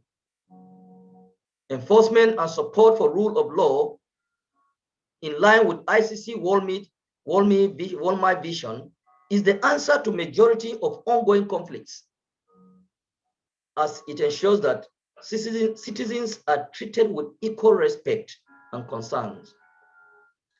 To achieve this goal, SDG 16, peace, justice, and strong institutions, moving towards that goal, no one should be above the law. Thank you.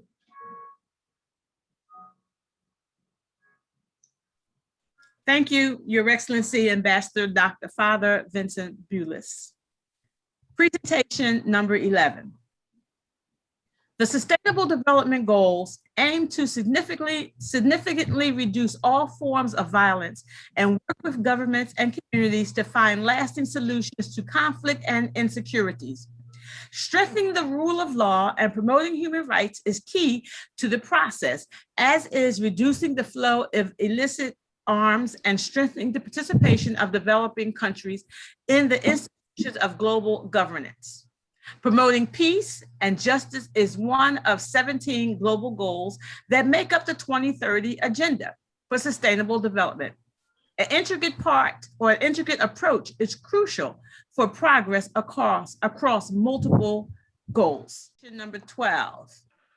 Official systems are the building blocks of understanding poverty and how to address it. The global partnership seeks to map data gaps at a national level, to channel funds to strengthen those systems. Thus, the partnership aims to bring the best data, analytical skills, and ideas to serve data problems, from using satellite captures to monitoring agricultural efforts, to citizen engagement tools, to understanding sanitation requirements in villages and in remote parts of the world. It works to ensure that governments are given the tools they need to ensure they leave no one behind in these developmental areas and efforts. Your Excellency, Ambassador Dr. Tonya Lawyer, you have the floor. Thank you, Madam Chair. All protocol observed. Thanks, everyone. Greetings. SDG number 17 calls to strengthen the means of implementation for realizing sustainable development and to revitalize the global partnership for sustainable development. SDG Goal 17 contains 19 targets and 25 indicators, the most of any of SDG. And SDG 17 is divided into 5 categories: finance, technology, capacity building, trade, and systemic issues. Before I go further, the framework for SDG number 17 is based upon the 5 P's of Sustainable Development Goals, but most importantly, on the peace and prosperity.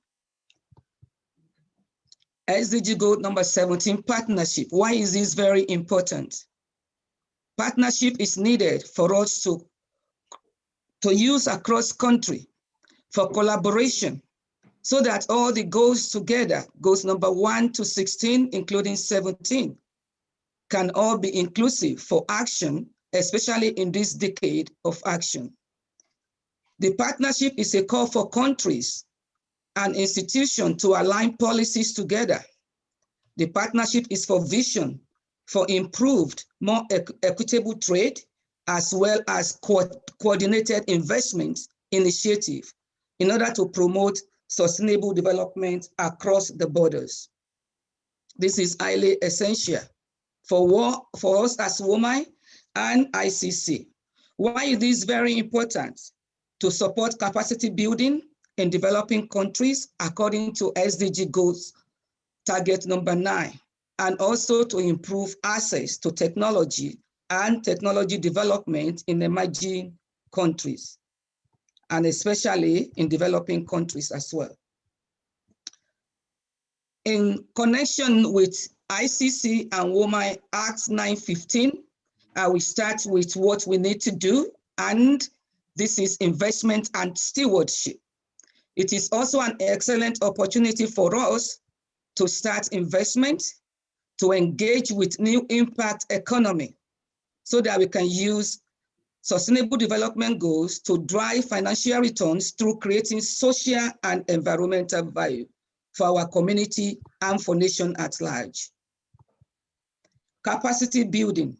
We at WOMI ICC, we are strengthened and we need to maintain capacity in the order of training and implementation of strategies that will minimize negative impacts of current social and economic and environmental crises.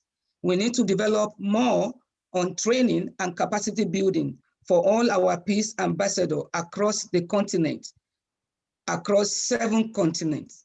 Now let's look at finance. This is the future that we want, transforming the world. Therefore, we need to address the area of finance, especially reduction of debt and eradication of debt and freedom from debt from all nations. Let's look at technology. We need to build affordable technological solutions, especially in developing countries. We need to identify technology facilitation mechanism and address the gaps. I will go back again to financial inclusion. We need to include everyone, not leaving anyone behind. We need to promote access to usage of quality financial services, and this can unlock development opportunities, especially in vulnerable groups. Science is another very important aspect that WOMI and ICC Peace Ambassador that we can embark upon, especially in the area of innovation, training, teaching, academia, and to go through innovation in our community as well. We need to use science to sustain, our community. We need to improve understanding of what science means for our community, building scientific capacity and capability for our community. And the most important one that we talk about again is trade, especially international trade. We need to engage in international trade, and this is exchange of goods and services over the borders in a correct way, in an alignment with all nations. We need to look into natural resources such as wood, water, iron, oil. We also need to look into materials that are critical for building a global economy. Agricultural products are part of it. Component parts such as medical equipment parts, computer parts, cars and bicycles, finished products, consumable goods, import and export. In those days, we used to import and import across nation. This needs to restart again so that we can have equal rights across global borders. Now, building back together and better. What can we do as ICC and WOMI? Number 1, we need to build partnership across governmental places, across nations. We need to participate in education and banking, debt relief strategies. We need to develop policies, procedures. We need to look into innovative trade in export and export. We need to look into scalable technology, especially digital technology, using social media, data management to track and trend. And we need to look into social health for vulnerable population using telehealth and telemedicine. As WOLMI-ICC, we need to look into employment and labor rights and human rights. It's time for us to reawaken the situation of tourism. Is part of where we can generate economic rises for our countries. Science and education, equity, diversity, and inclusion in all aspects of goal number 1 to goal number 17. This is the decade of action, and we need to maintain that generation equality in building back better. We need to develop multi-stake partnership, support, facilitate, and monitor our stakeholders. We need to look into how we can maintain online partnership platform and global registry, stakeholder summit, collaboration with partners to help accelerate and scale up effective partnership to advance these SDG goals. We need to build high impact and sustain partnership practices, training and education of partners globally. And in conclusion, putting it all together, goal number 17, indicate that none of these goals should be left behind and we should not leave anyone behind. So in order to do this, we need to move from words to action. It's a decade of action. Thank you. Thank you, Your Excellency, Ambassador Tonya Lowen. Thank you all of our peace ambassadors for your lectures today. They were very informative, very educational, and hopefully they have motivated us to find action plans towards our sustainable goals. At this time, I'd like to introduce you to Her Excellency, Dr. Ada Akika, with the Inclusive Path for the Decades of Action and the Voluntary Ambassadors SDG Program. Governor for the Department of Northeastern Affairs, USA. Thank you, Madam Chair. Thank you, Madam Chair. Greeting everyone. The High-Level Political Forum on Sustainable Development Goal is the core United Nations platform for follow-up and review of the 2030 Agenda for Sustainable Development Goal and its 17 Sustainable Goals. The 2021 High-Level Forum will discuss Sustainable Development Goals 1 on poverty, 2 on zero hunger, 3 on good health and well-being, 8 on decent work and economic growth, 10 on reduced inequality, 12 on responsible consumption and production, 13 on climate action, 16 on peace, justice, and strong institutions, and 17 on partnership in depth. The forum will also consider the integrated, indivisible, and interlinked nature of the Sustainable Development Goals. Madam Chair, our presentation, which has members of departments of Northeastern Affairs USA reviews, will highlight sharing of experiences, including successes, challenges, and lessons learned, with a view to accelerating the implementation of the 2030 Agenda by concrete actions and collaboration that drives the SDG implementation. There will be coordination structure providing suggestions on how best the WOLMI-ICC and its department could collaborate to coordinate SDG implementations and successes in line with the mission of the International Consulting Cabinet. The scope of the Voluntary Ambassadors SDG Review to include how the SDG reviews is part of the ICC implementation strategies of the 2030 Agenda and the SDGs to indicate steps that the ICC intends to take to accelerate their implementation as part of the Decade of Action. Madam Chair, Building Back Better to include section on the impact of COVID-19 pandemic on the implementation of 2030 Agenda and the SDGs, noting what kind of measures could be undertaken so that the recovery is more sustainable, greener, and available to impact of these measures. It is also encouraged that impact of COVID-19 on the preparation of the voluntary ambassadors SDG review is also described within the presentations.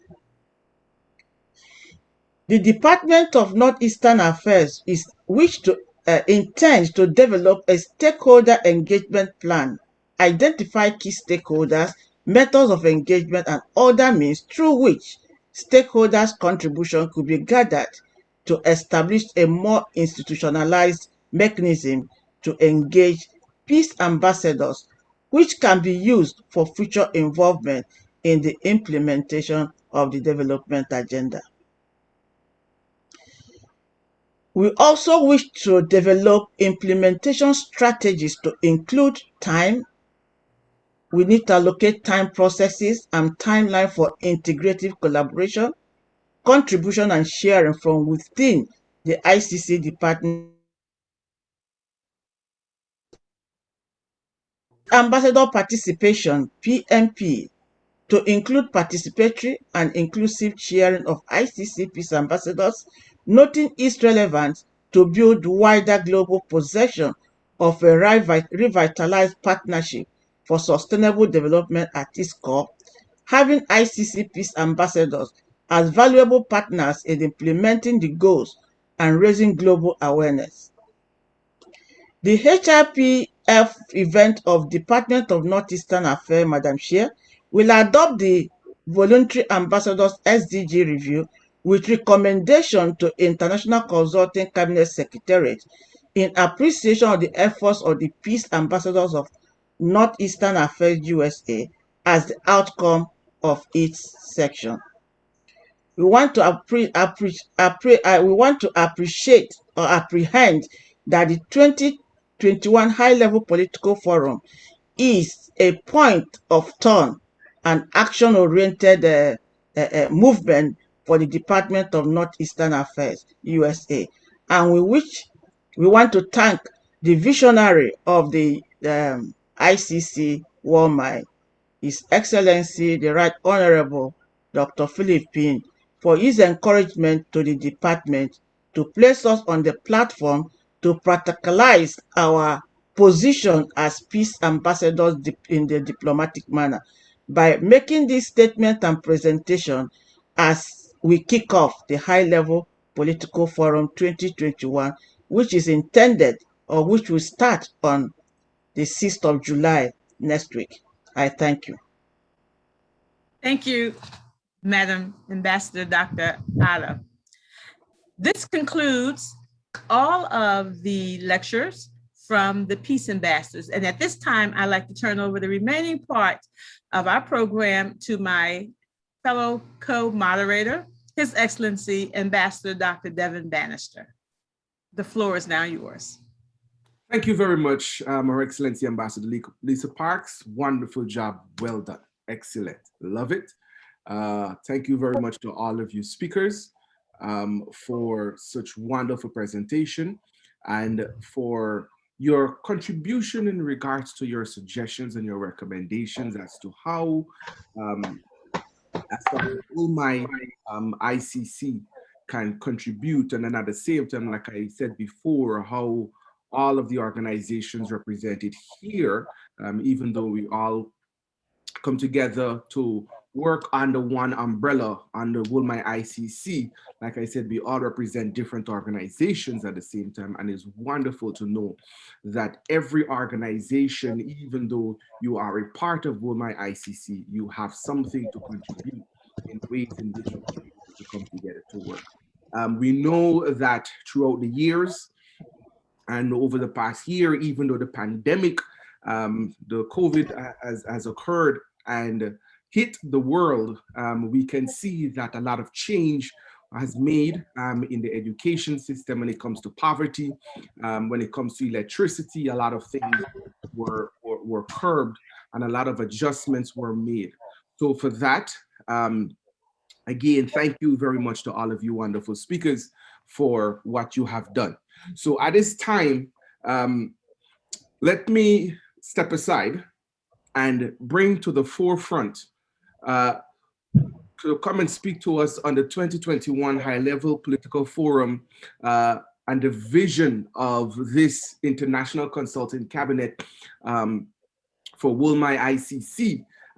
He is the visionary of WOLMI International Consulting Cabinet, as well as he is the President General of Psyche International and Psyche International University and Seminary. Ladies and gentlemen, please help me welcome His Excellency, the Right Honorable Dr. Philip Finn, OEA, as he comes to address us. Dr. Finn, the floor is yours. Pleasant, what should I say, good afternoon, and perhaps good evening to those that are outside our time zone. Distinguished Kingdom, Peace Ambassadors, greetings. I have listened carefully to your presentation and have, observed what you all are saying, and especially our last presenter, she said something that I'm going to ride on or emphasize, very good, if you want to call it research that's been done, and you have explored the areas that you have been given, and you have come up with your suggestions and advice in terms of what needed to be done. Okay, so we have done the easy part, all right? The hard part is to put into action what we have surmised as the way forward. But so far, I have not heard anyone, bring God into the picture, in the sense that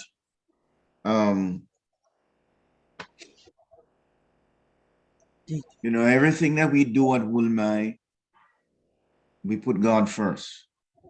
And one of the things we try to teach ambassadors is the fact that we not only say that Jesus is the answer, we have to demonstrate that Jesus is the answer. So God has all the answer. And we have been privileged to be given various gifts and talent that if we draw on the wisdom of God, we can solve the problems that do exist. So I want you to bear that, in mind. One of the things that was said about Daniel is that he was a dissolver of doubts, right? And so sometimes we can look at the problems and it become overwhelming, and we are perhaps looking to government or to the arm of flesh to make the changes or to bring about the solution. And yes, God is going to work through us, through people, through men, through government. But first, we have to invite God into our economies, our nations, our countries, our cities. Some people need to be removed. Certain policies that are affecting, especially the less developing countries, need to be revamped.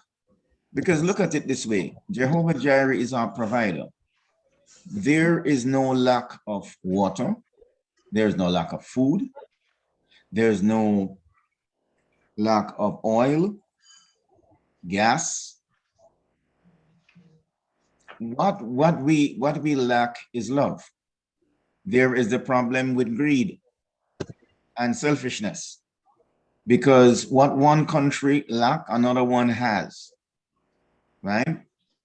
But we have this so-called cartel situation where Farmers would rather dump wheat, for example, rather than supplying it to me, or the barter it to me now with another country to keep the price of wheat, at a certain level. These are the kind of the things that do happen, right? And these things need to stop, because our Heavenly Father has blessed the earth with abundance of stuff. Not only that, but He has given unto us the divine wisdom, and I want to draw heavily on Joseph in the Bible, how there was a crisis and there was no one in Pharaoh's Senate or Congress that had a solution. Joseph didn't just walk inside there to interpret the dream.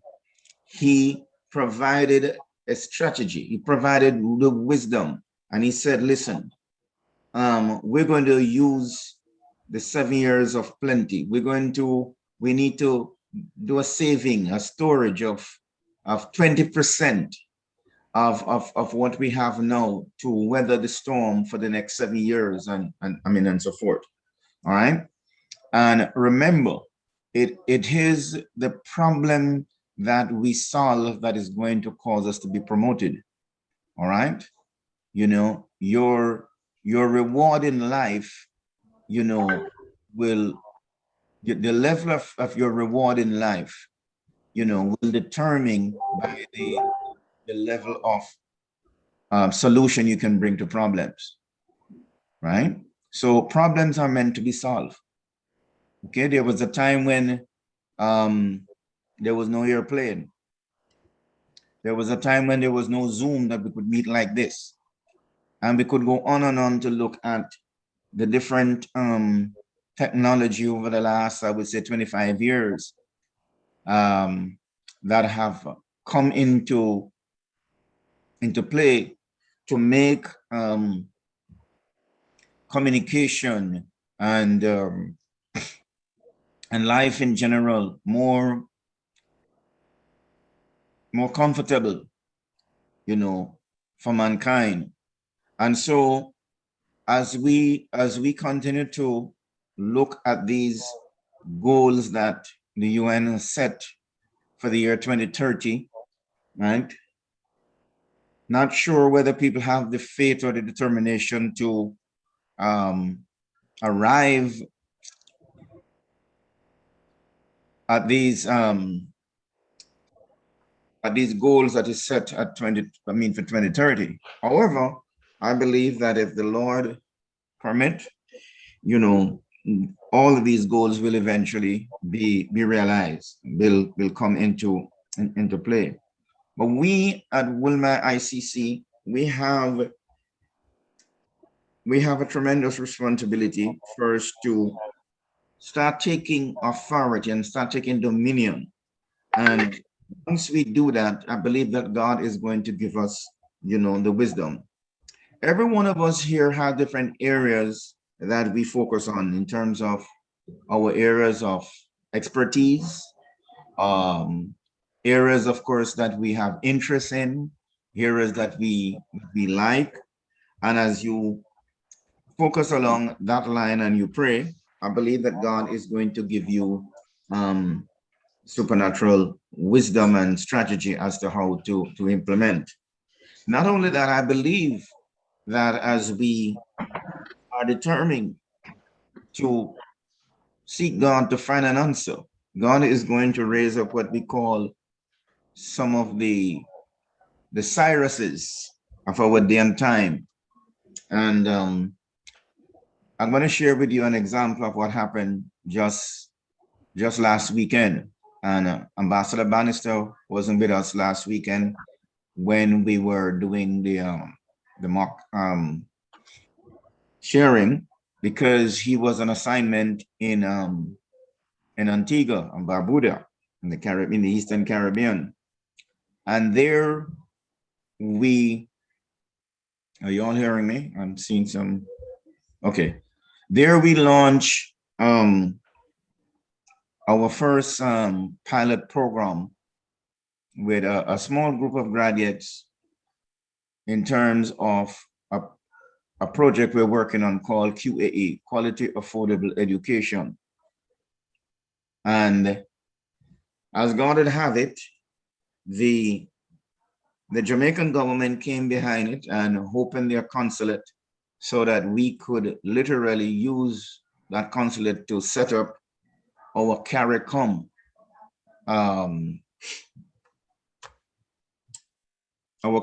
campus, you know, and I didn't have to put 10 cents up to set up that campus, because the diaspora that are there, we have close to nearly 40,000 Jamaicans that are in Antigua. So nearly more than a third of that nation are filled with Jamaicans.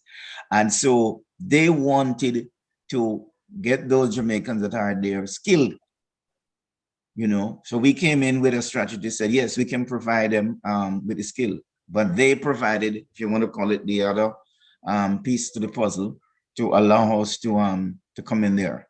So not only are we helping, you know, those Jamaicans there, but, you know, other people from the Caribbean community are on board or came on board. And from there, we're going to launch. We are like one step away from getting City and Guild Institute of London, you know, to accredit the campus. And once we do that, I mean, we already have a name, which is going to be called Psych International University Technical Center of Excellence, right? I'm just giving you that's just one area that we're working with, right? And so far, we found a platform out that we're partnering with called Hallison.com out of Ireland, and a number of the area of skill training, you know, they have already put all of that together. So all we have to do is to go on the platform, do the courses, and WOLMI and Psycho will take it, I mean, you know, from there. Not only that, Dr. Manister, but also I've also negotiated and confirmed discussion we have previously had with the government there, and they are hoping to give our two institutions full diplomatic status. And I'm talking about NGO status now. I'm not we're talking full diplomatic status. And all they have said that we need to do is to write a letter. As a matter of fact, one of the key players is also coming on board and will be graduating at our next graduation in November. I mean, I'm talking one of the key government official, I mean, there that are helping us to pilot, you know, this move. So from there, we are going to launch out globally to deal with this whole issue. The opportunity couldn't be more ripe.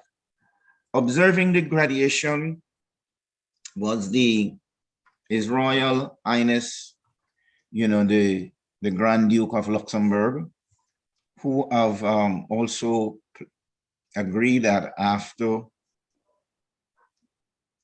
we go to Vienna, when things are open up, we're going to go to Luxembourg to get the reigning princess there to become like a patron of the QAE, Quality Affordable Education. And I'm just talking about, as I said, that is just education. Behind the scene, we have put together a team of, if you want to call it, scientists, experts, business mogul that are using a technology that one of them has to be able to scan areas. And they have also looked at a number of Caribbean countries. And I think the last time I spoke with them, Aruba is going ahead because they have found treasure ship in the waters for Aruba, and Aruba is agreeing to get it picked up and get those, treasure. They have found other things in Antigua. They have found natural gas in Nevis, and they have found even stuff in Jamaica. I want to, in what I'm saying here, I want to draw your attention, for example, to what is happening even in Guyana, right?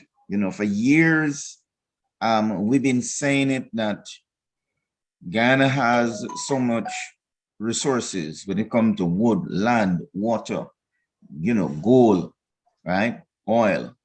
But it took them years to, I don't know, eventually got the breakthrough that they're getting now as one of they have surpassed even Trinidad and perhaps pretty soon probably will surpass even Venezuela in terms of the abundance of petroleum that are coming out of that South American country, right? So no longer can we say Guyana is poor, right? Guyana is going to pass a number of countries, overnight, so to speak, suddenly. But again, it didn't happen suddenly, because I know that I myself have organized intercession, for Guyana. And people have been praying and believing God, for the breakthrough, right? And in many of these places, all we need is, we need good government. We need government that have the interests of the people that they're supposed to serve, and not personal interests, right? And as I said, that is why we, in every single thing that we do, we have first and foremost have to take dominion in the realm of the spirit. We have to first and foremost take dominion and understand that, whatever we want to achieve is possible and it's going to happen under our watch. Remember what Jesus said: whatsoever you bind, I will bind. Whatsoever you loose, I will loose. I'm trying to say the same thing to a number of our brethren who have reached out to us from Nigeria with regard to the, and I heard Father made, reference to them, the Boko Haram situation there. Look how many millions of spiritual Christians we have in that country, right? Where is the Jehoshaphat of our day and time, that could go before God and pray and allow, these wicked nations that came against Israel, to ambush and kill themselves? Where is the Elijah kind of anointing, of our day and time when and 6,000 soldiers, the Bible talk about a great host, that came, for the prophet, and without lifting any physical weapon like a knife or a cutlass, because all of those things were useless. They were just he and his servant with 6,000 men with horses and swords and all the kind of stuff. They came to arrest him, right? And he took authority, in the realm of the spirit, and defeated the Syrian army, right? We're talking about, we are under a better covenant with better promises. But if I was to look at the experience of our people in our day and time, I would say, God, I am not sure whether these promises are better or whether this covenant is better, because I'm hearing so much gloom and doom, grumbling, doubt, fear, unbelief, being expressed as if we'd probably just had a funeral service and bury God. The devil is doing everything, the whole world is falling apart. Where is God in all of this? Where is his power? Where is the authority? Where's the dominion that we see Moses exercise, Elijah, where the Daniel, where is it? I submit to you that it's happening in a very small way, because there are a few people who are rising up and understand, the time, the days, or the hour. When we share certain things, some people say, oh, let's put that off for the millennium. No, the scripture says, arise and shine, for your light is come. The glory of the Lord is risen upon you. Gross darkness, I see, the prophet says, that cover the earth. But he said, I see the glory of God upon you, and even kings will come to your brightness. Now, how could that be millennium? In millennium, Jesus will be ruling and reigning. He is the light of the world. So there could be no gross darkness in the time of the millennium, right? So there'll be no gross darkness there. Satan will be bound. Jesus will be the light. You'll have a perfect utopian, situation, right? So that scripture of Isaiah 60 cannot, be talking about no millennium. We're talking about before the millennium, right? The glory of God is going to arise in this hour. I'm excited. I don't know about you, about the time that we're living in. I see breakthroughs up on top of breakthrough. I see doors opening like never before. I see possibilities like never before. I see discovery that are taking place left, right, and cubic center, right? I see opportunities like never before. Okay, so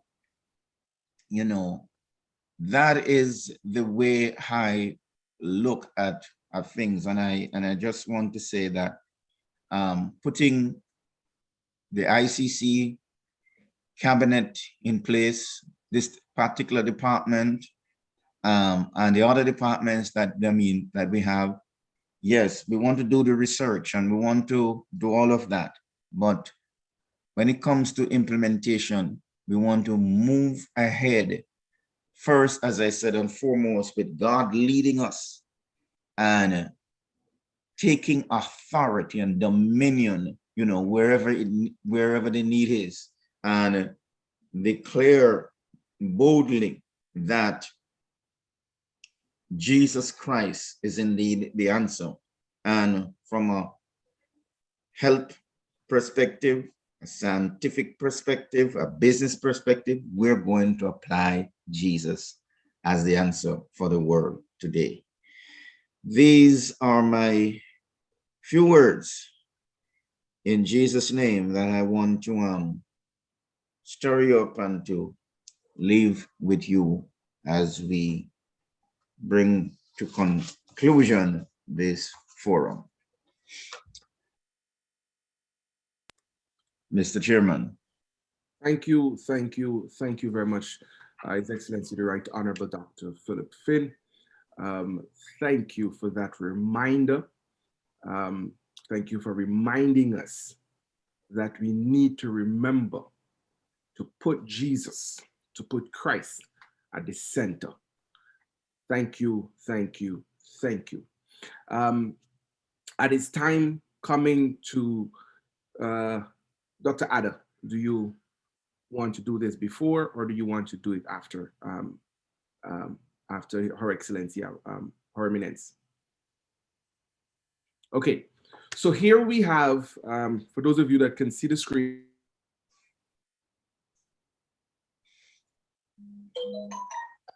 sorry, for those of you that can see the screen here, we're sharing an image. This is the International Consulting Cabinet Department of Northeastern Affairs. This is a journal that has been put together.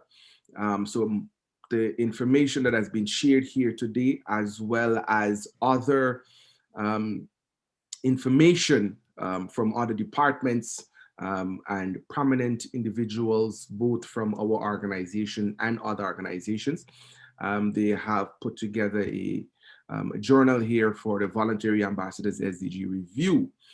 So once it's available, please reach out to the ICC Northeastern Affairs Department, and they will be able to, or WOLMI-ICC headquarters, and they will let you know how you can uplift a copy, or for direct, or if you want to go direct, you can go more directly.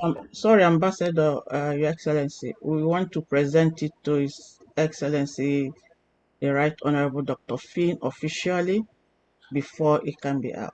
We have presented the job officially to His Excellency. So, Dr. Ad, let me step aside. Dr. Ada, please go ahead. Your department. Thank you, Your Excellency, Ambassador Yvonne Bannister. Go ahead. Finn, the the Department of Northeastern Affairs, your able peace ambassadors have put this together and wish to present it to you officially for the Secretariat. The journal has to include the message on the 2021 United Nations High-Level Political Forum, key messages, ambassadors' presentations, and our recommendation to ICC Secretariat. So we are hereby presenting the journal officially and wish that in your usual fatherly love and encouragement, accept it officially for the publicity. Sure, I will. And I will also write my forward message. Thank you. So can the members of Northeastern Affairs do something in appreciation to acceptance of this journal by His Eminence? Can we unmute and just clap as we want to hear loud ovation by everyone? Hallelujah. Yes, let's make the noise. Hallelujah. It's not easy. Wonderful. God be Excellent. the Praise the Lord. Praise the Lord. Hallelujah. God be We thank God. Hallelujah. Thank you. Hallelujah. Thanks be to God. Hallelujah. Thank you. Kamaye Baziwe. Thank So, you. Dr. Bannister, over to you. Thank you very much. Thank you very much.